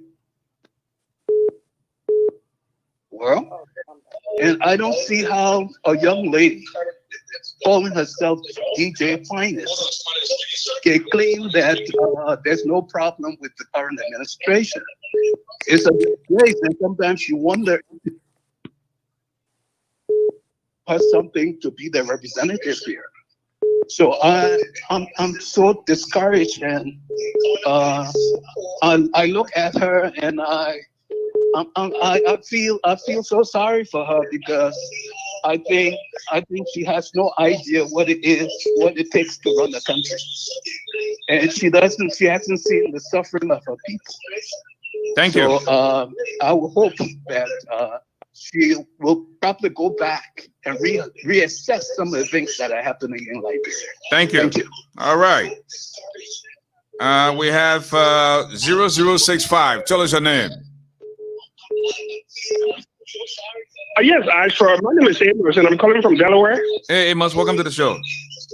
Yes, thank you. My problem with the lady is that, she's being hypocritical. I mean, there's nothing wrong with siding with a specific party. If you are vying for somebody, or you rooting for somebody, I mean, there's nothing wrong to align yourself with a certain political party. But to come out and say that you're an advocate, or you're an advocate for the president of the Republic of Liberia, President George Weah, or the seat. She brought out a lot of issues that actually, if you had followed, you will notice that, I mean, it's no basis for argument. I don't know when last she went to Liberia. Could you ask her, please, one last, well, that's my first question. When last was she in Liberia? Please only ask one question. We have got a lot of folks on the line. Just ask one question, I beg you. Okay. Liberia has not been transformed. It's nothing, those words you're talking about. If you go to Liberia from RI all the way to Monrovia, it's no electricity. It's no electricity across St. Paul's Bridge. No, Broadville, all this area, there's no electricity. And even the bare minimum parts of Monrovia, they have electricity. It's kind of flickering electricity. It comes on and it goes up and it goes up. Can she tell us what the timetables that George Weah has accomplished that surpass that of Ellen Johnson Sirleaf, or and others? Because I'll tell you the truth, I mean, I'm not a Unity partisan, I'm not CDC, nothing.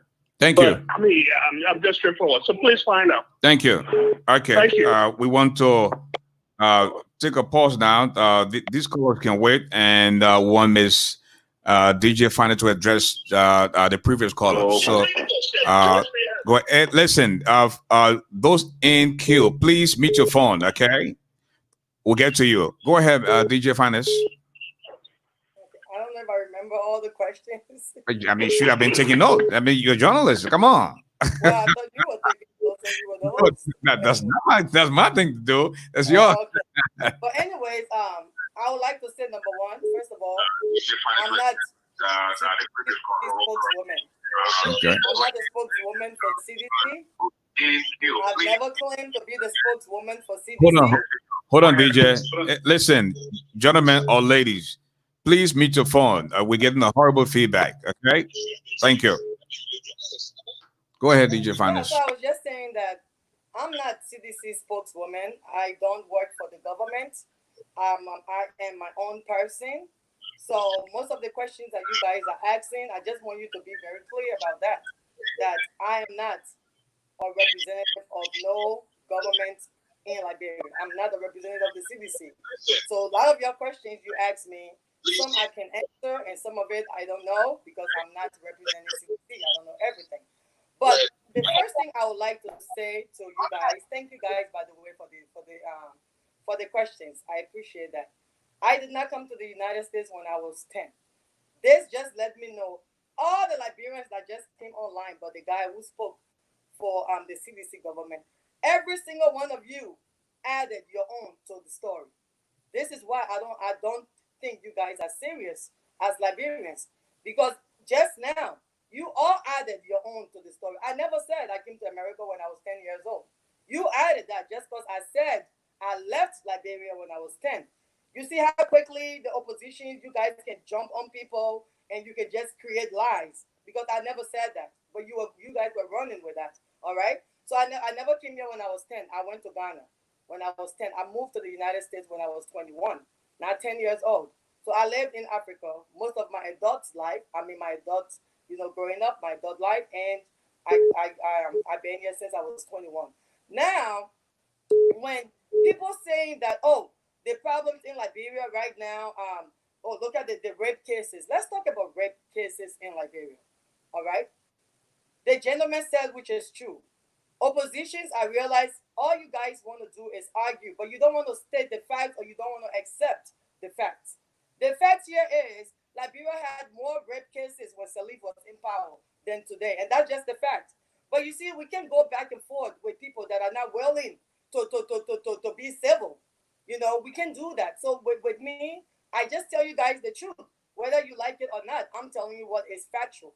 The fact here is when Madame Salif was in power, and for those of you that have been following Liberian history, that you guys know what's been happening in Liberia, since I don't live there, then you should know this. You should know that when Salif Johnson was in power, the rape cases in Liberia was very high. And yes, there were so many Liberians, rape victims, that never received justice in Liberia. And when oppositions are speaking on this issue as if when Madame Salif was in power, Liberians were eating every day, the poverty level was low, you know, you guys are speaking as if Hold on 1 minute. Hold on 1 minute. Hold on 1 minute. DJFYNEST? Watching Dawson, you are a lady, and you are writing in such a bad way. You know, when somebody does that to you, then you will say, "Oh, the person is rude," and that. Please respect the platform. There's one thing to disagree, but please behave. Thank you. Go ahead. Yeah. So when we are talking about, rape in Liberia, let's be real. These are issues that have been in Liberia for over the last 40, 50, 60, 70, 80 plus years. Example, the President Pro housing, you know, the housing projects in Liberia. Are we not seeing those projects? Or are those projects not important to Liberians? Or are those projects not improving the lifestyle of Liberians? Or what we are seeing when I'm watching the videos of the CDC, what you call it, committee in the villages, the rural urban areas in Liberia, building houses, not zinc houses. Salif never did it, by the way. Madame Salif never did that. Madame Salif was more educated than George Weah. So Madame Salif knew the importance of building roads. Madame Salif knew the importance of bringing civilization to your country. Madame Salif knew the importance of getting rape victims behind bars. She was supposed to stand for that. Rape was the highest in Liberia. I know this. I've been doing my research. You guys just be talking because you want to talk. But I speak from what I know. So Madame Salif did not do anything with rape case in Liberia. That's not true. And if you guys are claiming she did, then I'm very sorry for my Liberian people because that's not enough. You are telling me I'm a mother and you can't believe I'm doing this. Look at 7, 8 years old are killing themselves in Liberia. You're speaking to a woman who saw babies being ripped out of their mother's hands and threw on the floor during the Liberian Civil War. These are things that are in Liberia. This is what Liberia has always been about. We need to be realistic. This is not today. George Weah cannot be in power for 2 years and you're telling me that rape cases are the highest. Are you realistic? Who you think you're talking to? I'm realistic. That's not true. That's a lie. When Madame Salif was in power, the rape case were very high. George Weah came into power, things are coming down. We don't want to accept that. You see, we have to speak on those things. I'm not going to join the crowd to say, oh, we are not doing anything. Or I'll be afraid to stand up in front of all of you guys and say, oh, Weah is not doing that. I will continue to say it. From where I stand, George Weah is building, rebuilding Liberia. The housing projects in the urban areas, those are things that we need and we've been needed in Liberia. You got the old people in Liberia that never ever have seen light in their life. And you want to blame George Weah, who is in power for 2 years, for someone who is 70 plus years and has never seen light in their life. What are we doing in Liberia? So I will never blame George Weah. I'm realistic. And you guys can say all you want. I don't need to move to Liberia for nothing. Someone was asking me about my accomplishment, what I do in Liberia. I do a lot in Liberia. I do a lot. I don't need to brag about what I do in Liberia. I help my Liberian people regardless. And they take it when I help. They don't say, oh, you haven't been to Liberia in so long. You don't know the issues yet, so we'll not take your help. No. So I am part of the Liberian community. I help. I have a voice. So my organization in Liberia is not just there for namesake. We've given thousands of dollars to the Liberian people. So when I'm talking about Liberia issues, I know what I'm talking about. I speak to children in Liberia. For God's sake, I'm raising funds right now for a little boy in Liberia that's struggling. So I know the issues that people are facing in Liberia, and that's why I'm supporting this government, because where this government is taking us, it will get us out of that. We are tired of seeing our mothers can go 50 plus years and they've never seen roads or lights in their life. Why? Because they live in the villages. Who cares about them in the villages? Are we going to ignore the rural areas for the rest of our lives? Are we going to continue systemic segregation in Liberia, where we believe that the people in the villages are only there to become house boys and house girls? Is that the system we want to continue in Liberia? No. So if I see a president who is standing up and saying, no, we will go to the villages, we will educate the villagers, we will bring civilization, we will bring roads to the villages, I support that president. And I don't care what anybody says. Maybe to you, that's not important. But that is important to me. I live in America and I see how much we care for the elderly here. We all see this. Where you see in America that they're ignoring the elderly. Liberia, we've been ignoring the elderly for so many years. The villagers have never been a part of the Liberian government's plan. Not one time. So I love the fact that President Weah is focusing on the rural areas. And if you're telling me that you haven't seen it, then you're not watching the same thing. So the housing project, that is to Liberia. The housing project is adding assets to Liberia. The housing project is bringing civilization to Liberia. The housing project, at the end of the day, is improving the lifestyle of Liberians. That's what I care about. A president who is working to improve the lifestyle of the Liberian people, not just the Mazzarata County, not just the people in Monrovia, but the people outside of Monrovia. So let's give the president kudos for having a housing project. The first president to ever have done this in Liberia. Ever. We ought to be grateful for that. Let's talk about roads. Should I ignore roads? I cannot ignore a president that is focusing on development in Liberia. We need development in Liberia. When Salif Johnson came after the war, she had every opportunity to restructure Liberia. Salif Johnson had so much support from the international world, not because she was smart, not because she was special, but because Liberia had just got out of war. And all developed nations were willing to help Liberia to rebuild. That's why Salif Johnson received all of those funding. Not because she was special, not because she was smart, not because they love her. We need to get all those things out of our vocabulary and be realistic in Liberia. So Salif Johnson received millions of dollars from people because everyone wanted to see Liberia, number one, to stay peaceful. They wanted to make sure that Madame Salif was rebuilding Liberia, and they were giving her money to invest in that. She did not do that. Most people will say, oh, Salif Johnson paid off Liberia bill. The bill Liberia owed Madame Salif Johnson paid. Today, you complain about LDC. Who you think was responsible for LDC? Madame Salif Johnson. That was her job. You guys need to be realistic. If Salif came into power after the Liberian Civil War, it is Salif's job to bring back what Liberia had, to structure, to give a sense of direction. So Madame Salif did not focus on LDC, obviously. She didn't focus on LDC, but I see George Weah focusing. George Weah paid $4 million of LDC bill, paid it off. Is that bad? Should I not be happy about that? Should we ignore that it is not happening? It is real. We need LDC. LDC comes to Liberia. They are not going to build their own roads. We need to understand that. You see? When the caller that was complaining about lights, you complain about lights, but you don't appreciate the roads that are being built. Then what's your priority in Liberia? You complain about jobs, but you don't want the roads to be built. What's you guys' priority? Because roads will bring jobs. Roads will bring food. Roads will bring investors. Roads will bring improvement. Road is going to bring a stabilization when it comes to Liberia's economy. There is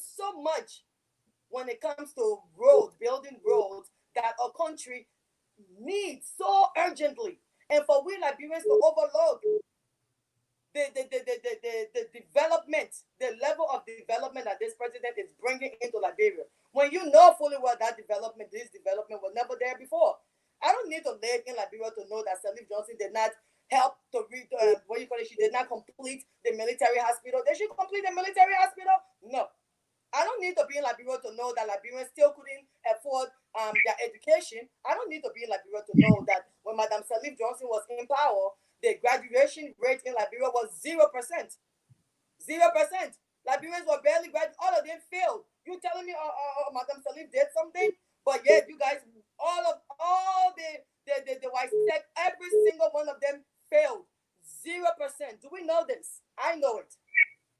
Salif did not do what she was supposed to do in Liberia. And if you're Liberian and you claim you love Liberia, and you think Salif did better than George Weah, then me and you can be on the same page. I don't know what you're saying. Because if Salif did better than George Weah will not even have a problem. You guys it will be a smooth ride right now. But George Weah is standing up and taking the blame for everything all these corrupt presidents have done in Liberia. So we need to understand that each and every one of these government officials have their positions. You can blame the president for everybody's job. So I just went to a protest here. So at the protest, if you listen to the organizers of the protest, every message that they gave was addressed to the mayor of Portland. It was addressed to the mayor of Portland. It was never addressed to President Trump. But in Liberia, we confuse. We think the president is supposed to do everything. That's a lie. That's not true. That's a big myth that we have in Liberia. That's a big myth. If that was the case, the president wouldn't have all these three branches. Okay, So I know you don't remember some of the questions because obviously you are not taking notes. I want you to please begin taking notes now because we're going to go back to some questioning again from the wait, because one question somebody asked me, I remember that, was what are my contributions to Liberia? Okay. All right. So I want that person to know. If you want to know what somebody is doing and you want to talk about that person, you want to do your research. That's your homework. Don't go and figure out what I'm doing. If you don't care, then don't criticize me. Period. So yes, I'm doing a lot in Liberia. Okay. Now, before I go back to the line, DJFYNEST, would you then say people lives now in Liberia are about far better off on a George Weah than it was before when Ellen was dead? Would you say that? Well, I wasn't in Liberia. But you know everything. You're not in, but you know everything about Liberia. But you know what's going on in Liberia. I don't live in Liberia. When Salif Johnson was in power, I wasn't really following Liberian politics. I was busy doing my own life, getting my own education, and focusing on my life. I was not focusing on Liberian politics. But one thing I must tell you, people, is that from what I see, from the problems that I've heard Liberians complaining about, these are problems that Liberians been complaining about before the war. After the war, Liberians are still complaining about these same issues. When Charles Taylor was in power, Liberians were struggling. Liberians were suffering. The U.S. rate, and you guys thought, the U.S. rate was low. The U.S. rate was dead because Charles Taylor was not working on your behalf. Charles Taylor was just doing his own thing. He was not organizing the country. For a country to rebuild, you got to break it. So right now, what George Weah is doing is trying to rebuild a broken country. So I will say to the Liberian people that the reason why I support this present government, number one, he focusing on education. I love the fact that George Weah came into power and he wants Liberians to get educated. You see, Salif Johnson did not do that. Although she was an educator, or she is an educator, she did not focus on that in Liberia. George Weah is. He's making sure that Liberian kids can go to college. Maybe we don't care about that, but I care about it. Maybe it's not enough for you guys, but maybe your niece not going to college. Maybe your nephew not going to college. Instead of you guys fighting, tell your nephew to apply him or his or herself, him himself or let your niece apply herself. Because there are opportunities in Liberia that we need to speak on instead of pushing these youth away from these opportunities. For example, like we got scholarship program. I've spoken with almost 7-8 young Liberians that have benefited from the scholarship that George Weah's administration is giving Liberians abroad. I speak with them. I have one, Juma, who just graduated for what you call it, for water, something in agriculture. You know, with the water resource and what you call it. That's why she went to India for school underneath this administration. So the same thing Salif did. This administration is doing the same thing. They're sending people out of school. The president's wife, the first lady, sent almost 300 Liberian girls out of there to go to China, to go and to go and learn about hair businesses. There are things in Liberia that's happening. Improvement is happening. The president's wife, for the first time in the history of Liberia, has built an elder home. You see me? I care about that because that shows someone who is caring more about the country's future. So it don't show a president who is caring about just today. Him and his wife are working together. So the elderly home, I love that. 200 plus elders going to be in that home. Home is already done. I love that. The first lady, she is me movement. She is you and me movement. Look, you pay attention to that movement and how it has inspired young girls everywhere. The first lady is traveling from different countries so she can bring programs to Liberia to improve the Liberian youth. She even brought her brother-in-law, for God's sakes, to come and teach Liberians about farming. You know, but like the other caller said, everything that the president is doing that is beneficiary for the country, oppositions, you want to just smack it down. And you are mad at anyone who stands up for it. Well, you guys will be mad at me for quite a long time because I believe that this president is the best president Liberia has had in a while. Wow. And Okay. And folks, goal for Liberia is going to get us out of poverty. And folks, we have tonight with us DJFYNEST. You know, again, this is Ashford Garley live. You wake up and turn on the show. You never know what you're going to hear next. And I'm telling you, this platform is open to every Liberian. As long as you come here and be respectful of the platform, respectful of us and our guests, hey, we'll give you the platform. Okay, as long as you're not abusing anybody. And I believe you have all right to be on it as well. And again, to you who come all the time, Margaret and the rest of the folks, continue to please keep it civil. All right. We have Alex on the line. Hello, Alex. Alice Jones. Hello. Alice Jones. I think Alice go off the line, man. We're looking for Alice Jones. Are you there, Alex? Okay. We want to go back to the line and let's see what we got. We have 6707. Tell us your name. Hello. Hello. Tell us your name. Yeah. Hi, my name is Keisha. I'm calling from New Jersey. Hello. Welcome, Keisha. Hello. I got two comments. One for you guys and one for your guests. Okay. Not disrespectful comment, but let me just say. When I was growing up coming up, they called me, oh, she's fine. She's very fine. She's fine. I'm older. They call me beautiful. I can show you my picture. I'm very beautiful.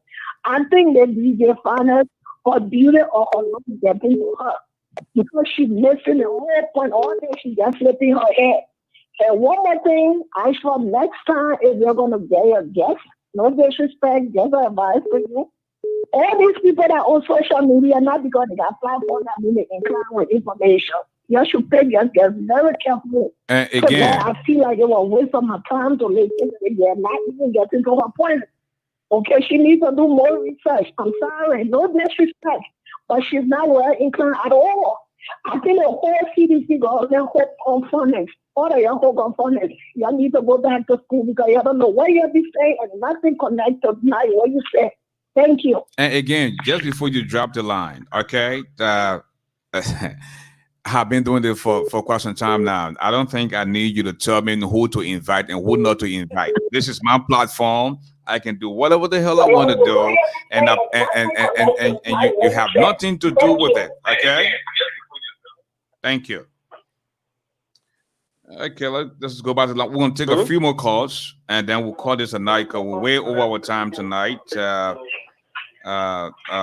We have Alex on the line. Alex? Yes. Can you hear me, Ashford? Yes. Okay, wonderful. Thank you again for taking my call. Again, this is Alex Jones, Director of MLB.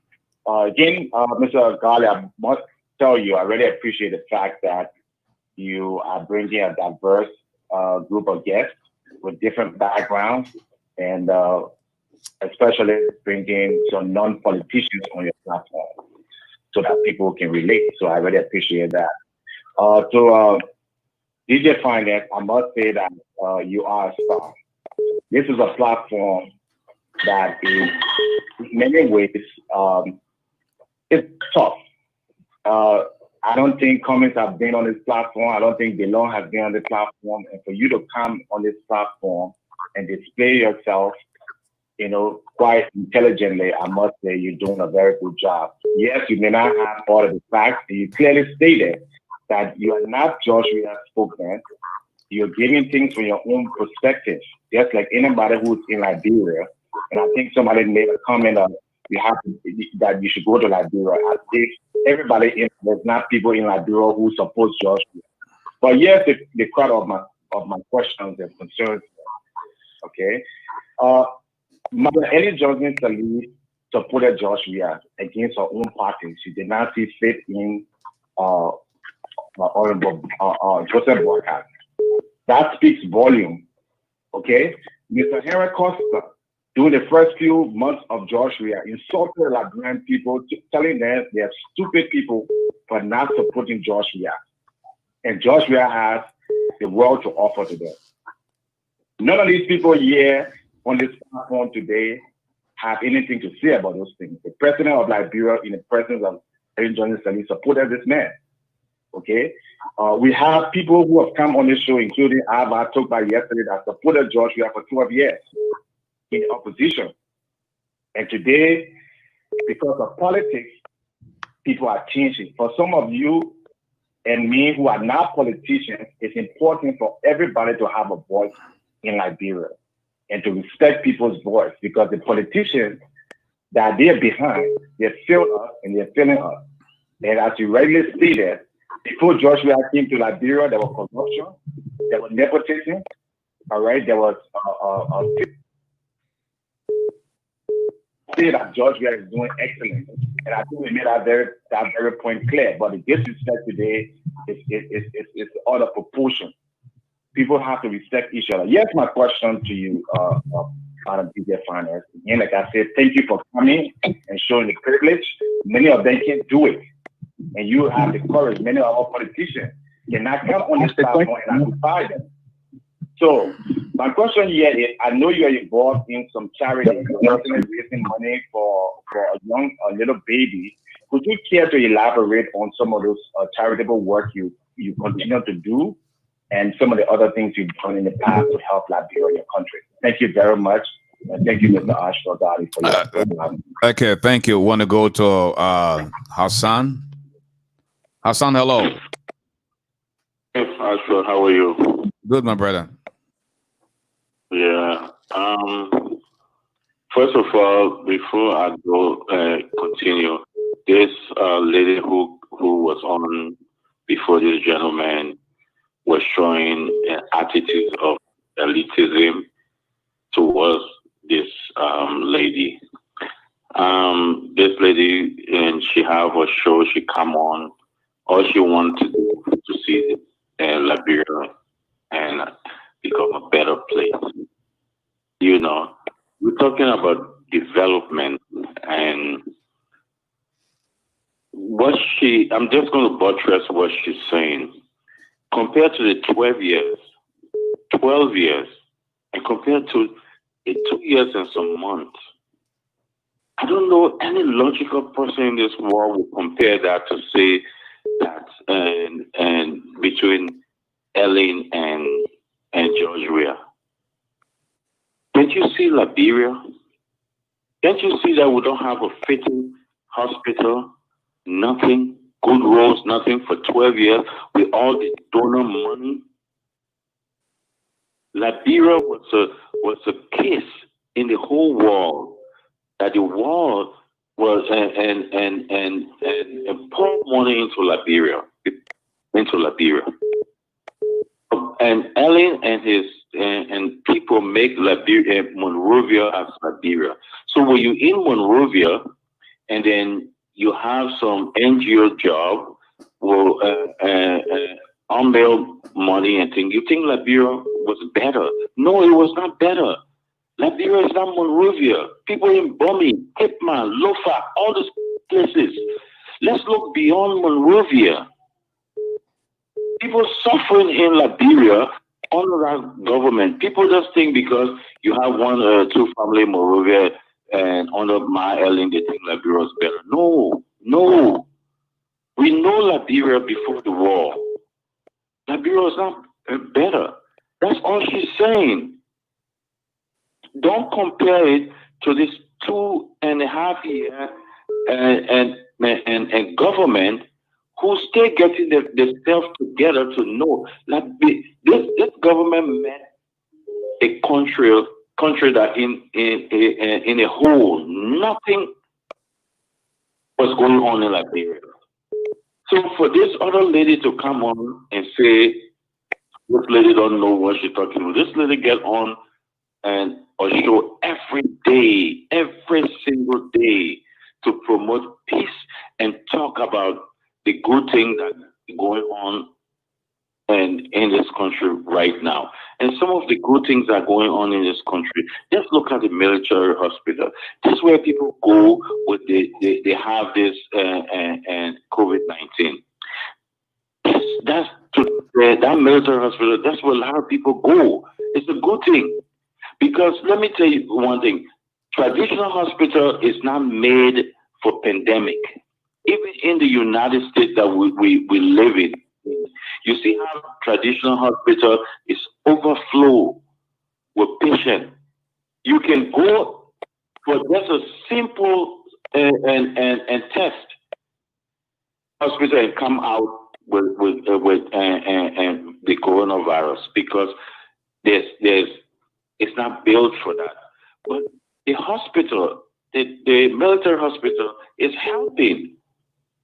People don't see that. People don't see that. This is the problem we have in Liberia. They're waiting. They're waiting for the bad news. They're praying for the bad. Liberians are praying for. Liberians are praying for this government to fail. They're listening to Costa. And that's all. And this is the wrong individual to listen to. Wrong individual to listen to. If Costa can say on the show today and say that, and my Ellen was bad, but Joseph Boca is good. How can you be a vice president for 12 years and then you good, but your boss was bad? If your boss was so bad, why are you there? You could have resigned. It's mixing up the Liberian people. And look at Dillon. Can anybody tell me what Dillon has done for the Liberian people? Nothing. Zero. They sweet talk them. Sweet talk. That's what they do. Sweet talk the people. This president working every single day. Every single day. Just to see Liberia become a better place. But you know what? Some of us that love and love the game of soccer back then, we were following soccer. We saw this before when George Weah started playing and he was going to Europe. They said he couldn't make it. The same people. It may not be the identical people, but the same naysayer say he couldn't make it. They said that. And you know, as for you heard that in Liberia, everybody knows. They say he couldn't make it. Oh, Salazar is the best man. He will make it. But he fought him. This man is a fighter. I urge everybody to go in the award. I think it was 2003 or 2004. And just listen to it, and just listen to what Gazelle and Washington said about and George. Thank you, Hassan. I think see, you've talked extensively. That the other people a chance to talk, but just conclude before we move on. Let me just conclude. Yeah. So I'm just buttressing what this lady and my brother and I don't, you know, when people come on and try to insult or say something and try to feel that it's a waste of time. So this lady, I listened to her. All she wants for. Thank you very much. Thank you, Hassan. Thank you so much for being a part of the show. And let me say this to you all. Okay, it is your right to tune into the show or not. Okay. Again, I am not on the opposition side. I'm not on the government side. This profile, like I said, or platform, like I said, is for every Liberian. Okay, because you disagree with George Weah does not stop me from inviting people who have mixed reaction. And I just want you to get it. Okay, that's how I choose to do my show on Thursday. Monday, Tuesday, and Wednesday, hey, it's a different ball game. On Thursday, it's a relaxed side of the show. So as long as you're a Liberian, you are entitled to come to this show. As long as you are respectful, you're not abusing anybody. This is your platform, and I want you to please get that. Mr. Sam Jackson is on the line. Hello, Sam. Yes, Ashford. I mean, you got a very courageous young lady on your show. You know, I really admire her. I admire her passion. She has a right to her opinion. Unfortunately, she doesn't have right, you know, to the facts. But I do admire her. You know, like people who support a government and they speak with a lot of passion.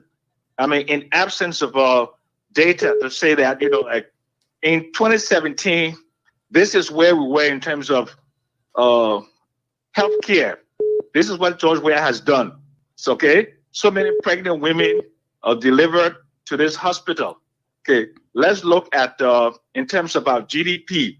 This is where the economy was in 2016 or 2017, and the economy has improved now. This is how many children were in school in 2017. George Weah has increased the number of children that are in school. You know, that's the level of food security. There was food insecurity during the Ellen Sirleaf administration, but George Weah has, because of this certain policy that he's instituted, we now have improved food security. Now, passion is very good, but it doesn't trump data. And it doesn't trump reality. You know, I look at her, like some of the people who thrive in all kinds of theories, you know, but when they come to the basic understanding of what is going on in terms of improvement in the livelihoods of people, she cannot tell you. She said, oh, 300 children went on to go fix hair. If you believe to go fix hair is something that is a desire, that is an objective and good thing for Liberian women to leave their country, to learn how to fix sports hair in China. And this is when you're going to come on national television to say this is a good thing that KOLEAH has done. Then, you know, you're entitled to that opinion. But I like her courage. She's an extremely brilliant woman.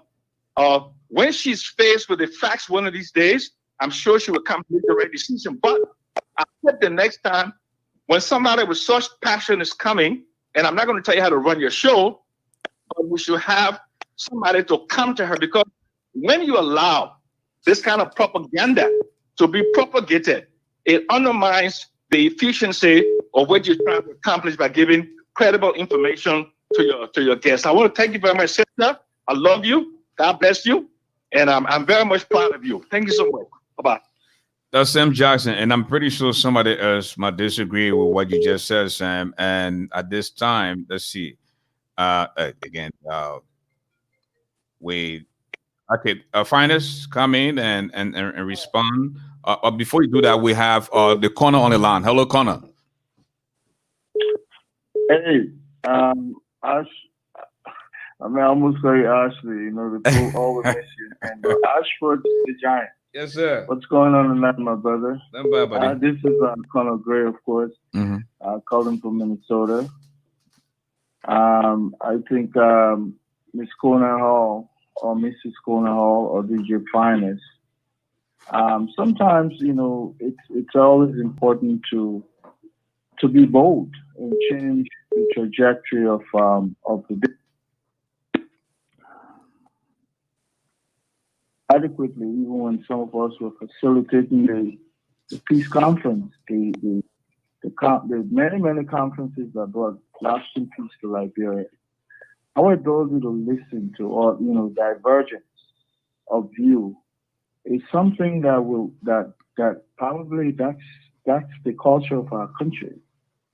If somebody is saying something that displeases you at a certain point, all you need to do, you can absorb it and, you know, just civilly provide a counter opinion.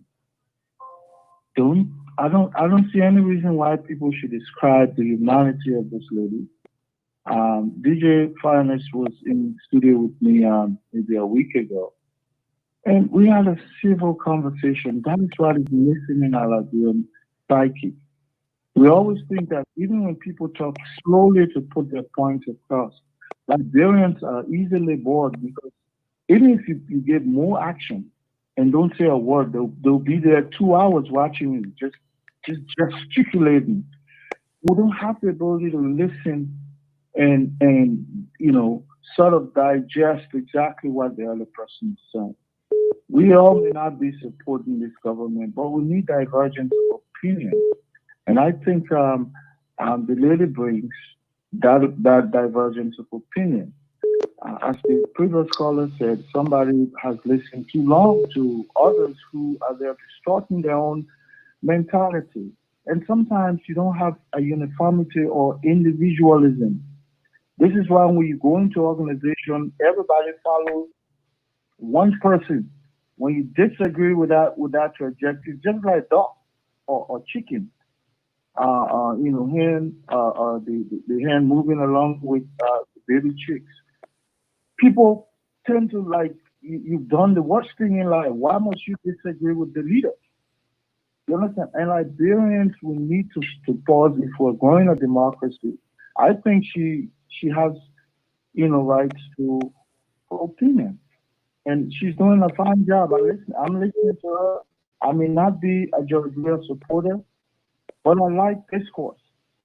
And I'm civil enough. Most Liberians are, you know, you can question the civility if you want to. Because the only time someone can demonstrate civility is when they listen to somebody who disagrees with them. And then they are able to sum up that courage and provide a counter, or most of us will strike. That's why most Liberian marriages don't last long, because we're quick to strike physically. It just shows if DJFYNEST were in the presence of some of these people, they'll jump on her and beat her up. And that is incivility, my brother. That's how I call to say. I'm refusing myself to watch the show. I love it. Keep it up. Thank you, Conor Gray. We have Mr. Alfonso Zion, so the veteran, on the line. Hello, and he will be our last caller for the night, and then we'll go back to finance. Mr. So. Okay, the Giant, good evening, and good evening to your studio guests. Well, I thank you very much for even calling somebody out. That's what this profession is all about. I had a privilege to talk to her as well. And I think Liberians yet to understand to talk about a sovereign nation is not like just talking about personal homes or marriages or disagreement with individuals. Why they think international community they were able to take their microphone to people that Saddam Hussein, Assad of Syria? Why they think they took microphones from them? It's to hear the inner part of them. And I think what she is doing, I must applaud her in that it comes to courage. Then those sycophants who pretend to be the other people and they are in multiple places at the same time. That's just been disingenuous. If you stand for somebody, wherever it is, you will not agree with her views of her opinion. But it's good that we open up to these people that we have a conversation that so everybody will understand how they feel about their country. And they have the right to their opinion, to their view. That's just what the previous callers were saying. But the attitude of always resorting into cause and abusing people and all of that, they will not get nowhere. Yesterday, CDC were doing a thing, you turn around, and I can tell you why Alexander Cummings or Ben or whoever, it's going to get worse. It's going to be ugly because by then, social media and technologies will advance. So when you stop these people, all of what of the opposition and the GOL people are doing is just justifications, and they are not willing to have this issue. People who even support the opposition, are they giving the real language to persuade the voters, or that's the same name kind of calling? But as for not to waste your time, I want to say thank you. I think we must continue all of this. We should not sanction people's view. People who are willing to speak out their mind, we should call them to the table and have the conversation, and so that we understand their inner part of the society. They are part of the country. Well, you can't say, oh, where are you going to put them? You can't put them anywhere. But we need to understand and persuade them and tell them maybe if they are going off track. But I want to say thank you to her for showing out. It's appalling to see women and all are all involved into insulting. Come on, folks. This is not a banana republic. We are talking about a republic of Liberia, your country, all of us country. So we must be able to respect people when they come out to say, this is what I believe in. This is what I stand for. We can correct them. We can point out. So Lobo came up with his facts, and it was done with respect. Thank you so much, my dear brother. Thank you. And again, and that does it for the callers tonight. And Miss Finest is entitled to her own view.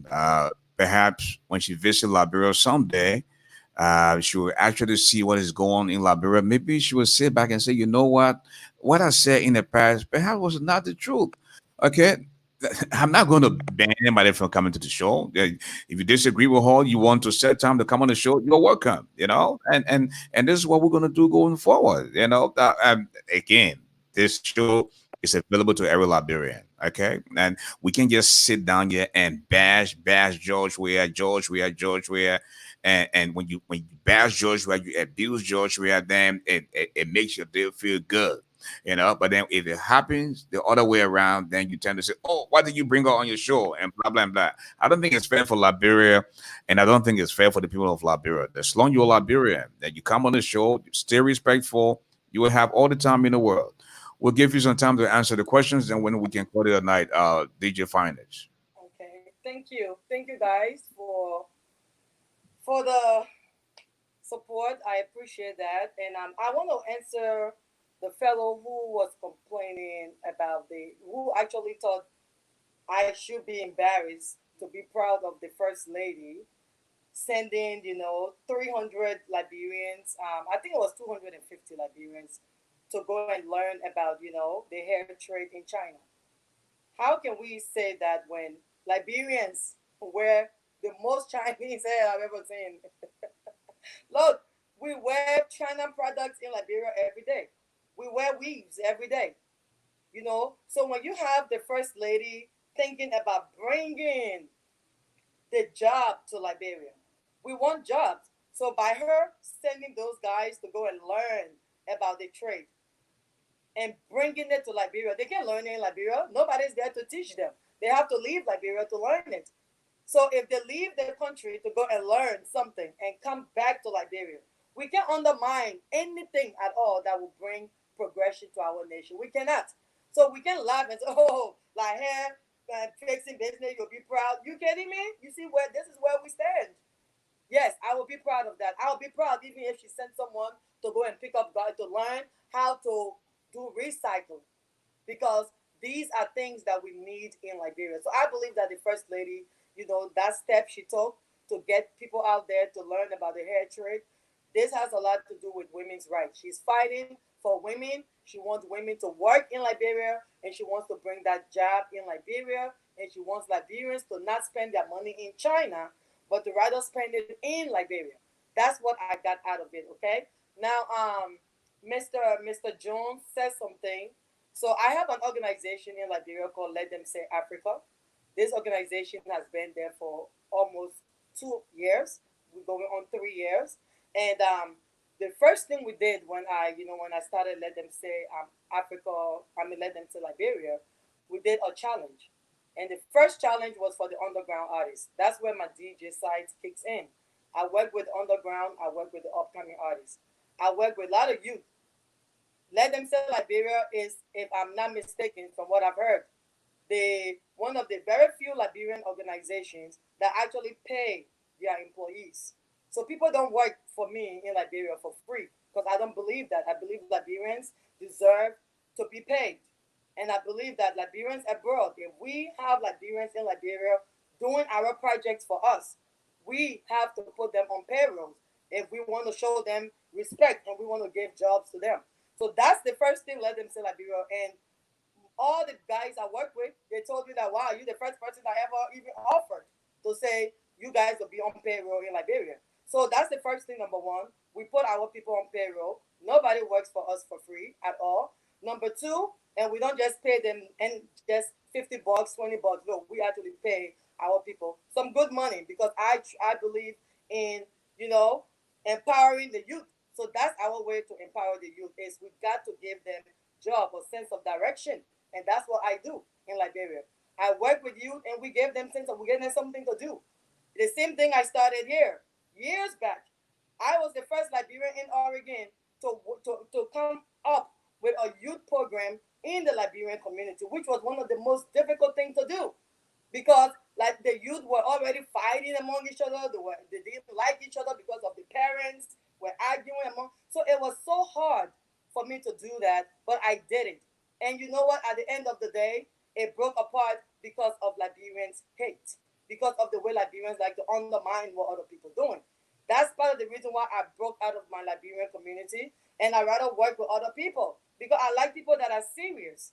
And I realize in our community, we're not serious as much. We like to complain and we don't like to work on the issues. So we work every before this coronavirus, we had a program called the Weekend Giveaway in Liberia, where Saturdays, every other Saturdays, my crew go into the community. We go into the community during the week. We ask our community people what their problems are, how we can help them. And when they tell us the problems, what do we do as Let Them Say? We go back there on the weekends and we actually give them help with the problem that they were complaining about. Meaning we give rice, we give bag of rice, we give cash, we give gifts. That's something we've been doing, for long. But Liberians don't publicize good things. We want to publicize DJFYNEST when she's standing up and she's complaining and she's telling people what to do. But we're not publicized when DJFYNEST organization is doing amazing things in Liberia. So I was one of the first organizations that came on Facebook Live to do a GoFundMe. When I started, Let Them Say, 2 years ago, Liberians were barely doing GoFundMes. And I started doing GoFundMe because that's something I've always been doing. So in a way, I helped to introduce and get my Liberian people to be comfortable as a radio host, as a talk show host, to not only have your platform to talk, but have your platform to also bring awareness and raise funds for your Liberian people. So we raised $1,200 for a little boy in Liberia called Little Peace, and we were able to get Little Peace medical help. We were able to get Little Peace some little things that he wanted, like bikes, like school books, and all those little things. We couldn't do more because there was more to be done, but so much in Liberia is very difficult to just get everything done with people out there. So that was Little Peace. We worked with Little Peace, and that was 2 years ago. We worked with Little Peace. All last year, we did fundraiser. I had the first, let them say, it's the first organization in Liberia to ever throw an event for the upcoming and the underground artists in Liberia. And that event cost us almost $7,000-8,000 to create. And we did that for the Liberian artists. Nobody, no Liberian person sponsored it. Nobody, what you call it, this is all led them to Liberia and my own sponsors here from the United States. So my organization is solely led by me and Americans. No Liberian is involved when it comes to support any of that, you know. And for that, what you call it, competition we did, not only did we spend almost 7,000, we also gave the artists, the winners, altogether $775 US. Okay, and that was just the second contest. Now we have another contest coming up, and the winner gets $1,000. You know, so when you think about what Let Them Say has done for Liberia in just 2 years, we have spent over 10,000 US dollars in Liberia just in 2 years, and I have receipts to prove all of it because I know what I'm doing. You know, so we're not just over here talking because we know what well people are going through in Liberia, and we stand up with them. You know, I work for my Liberian people every single day. Every day, I'm crying. I'm on the phone. I'm doing things for the Liberian. I'm raising awareness. So my love for Liberia, people will never understand because I don't live there. But I do love my country, and I do love my Liberian people. That's the reason why I'm not an American citizen. I'm one of the few Liberians that you would know that been in America almost 20 years. I'm not a criminal. I've never been to jail. I don't have any criminal record, but I chose not to be an American citizen because I just refused to give up my Liberian citizen the way I left Liberia. I left Liberia 10. I was not prepared. I felt like we were all forced to leave. So I refused to give up my citizenship, and I will not give up my Liberian citizenship, never. So that should show you guys how much. And my husband is an American man. He's born, raised there, his whole life. He's an American. I can get my citizenship anytime, but I have chosen not to do that. All of my family members are citizens. I've chosen not to do that because of my commitment and my love to my country. So Liberians don't understand that this woman standing here is a woman that's very passionate about Liberia. It's a woman that's been wondering what happened to my country. Why did I leave at the age of 10? Why did so many Liberians children die at the age of 10? Why are Liberians still suffering? So I am caring so deeply about Liberia, and it breaks my heart for you guys to say that, you know, oh, you got children. That's why I'm fighting for Liberia, because I have children. So when I see a president that has been challenged, you know, because that's what's happening in Liberia. You guys are challenging this president. And we don't have time for that, is what I'm saying to my Liberian people. You know, let's forget, oh, you don't speak with facts. You don't speak with this. Even if I speak with facts, you guys call it non-factual. You know, because so long it's not suitable to your ears, it's not factual. You know, so I can talk about the roads the president building. You will tell me it's not factual. I can talk about the hospital and the importance of it. You will say it's not factual. I can tell you about the fact that, you know, the president is improving the educational system. You will tell me that he's improving the healthcare system. You will tell me it's not factual. So I don't really care whether you guys think I'm factual or I'm not factual. All I care about is to stand with this government and let my Liberian people know that we are indeed in an era to move forward. Liberians been struggling. Our Liberian children been suffering. They're still suffering. It's not today Liberians been kids 7 years old commit suicide. No. Now we have social media, so we are broadcasting it. But these things been happening in Liberia for years, and we've closed a blind eye to every single one of these issues in Liberia. So I will not go against George Weah because when George Weah comes into power, the country is still poor. I logically did not expect George Weah in 2 years to fix all the problems that Liberians have. That's impossible.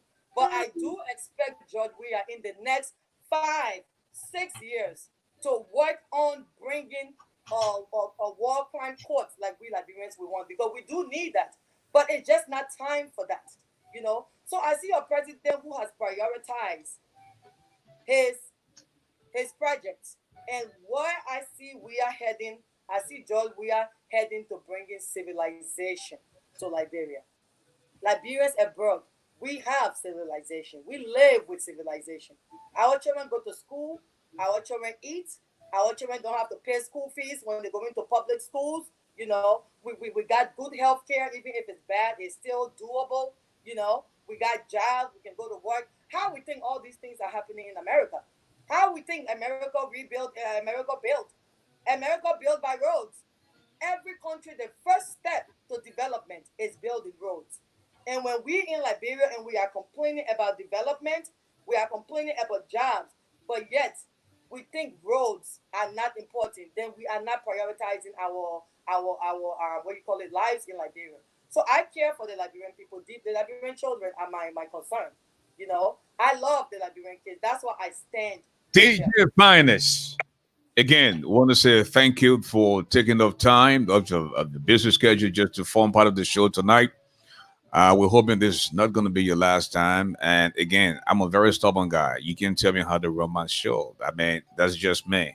They don't call me the giant for nothing, you know? What makes you vex makes me happy, you know? and I'm just the head of this of the show. Yeah, that's what it's called, Ashford Garley Live. I can do what I want to do. As long we have been civil, then we're doing what the people like. Hey, we will do it. You might disagree. You might agree. There are others you listen to. They say all kinds of horrible things, and you laugh. You don't say anything. You don't say anything about it. To you, it's good. You know. I want to go back to Information Highway, where Mrs. Letty Brooks Roberts is standing by to give us her parting comments. Mrs. Roberts, I believe you have a few words for DJFYNEST as well. Yes, Mr. Garley. Good evening. Thank you. It's been a long night. While it is interesting, and as some of the callers said, we want to applaud DJFYNEST for her passion and her belief, for lack of a better word, in this president. I do want to point out where there were a lot of misinformation. I just want to point out that it is not true that rape has decreased under President Weah. If anything, it's either stayed the same or, according to Amnesty International, remains widespread. I just want to point that out.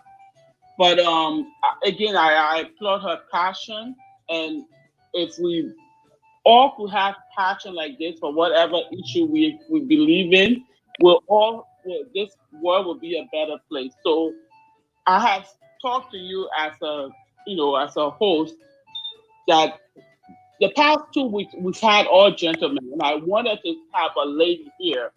I love her passion, but some of the things that she says regarding the president are not true. But again, it's her passion. I thank you all. Thank you to our guests. Thank you to our listening audience. Thank you for your participation. Thank you for being respectful or disagreeing respectfully. In closing, I would like to read a post regarding hope. Hope is not easily defined, but impossible to embrace without faith. And that's by Carol Bright. So hope for change, again, is faith. The hope that he promised is still based on faith. And some of the projects that he's doing are continuation of the past government. While it's true, the last president could have done more for women, we still have time to judge that. I thank you for your time. Thank you all for listening. Letitia Roberts, signing off. And folks, I'm afraid it's all the time I have to be with you. God willing, we'll be back on Monday with a fresh, brand new edition of the program Ashford Garley Live. Until then, please allow me to borrow the wordings of the wise man. Tough times don't last, tough people do. The height of a man is never known until he rises, and there's no second chance to make that first impression.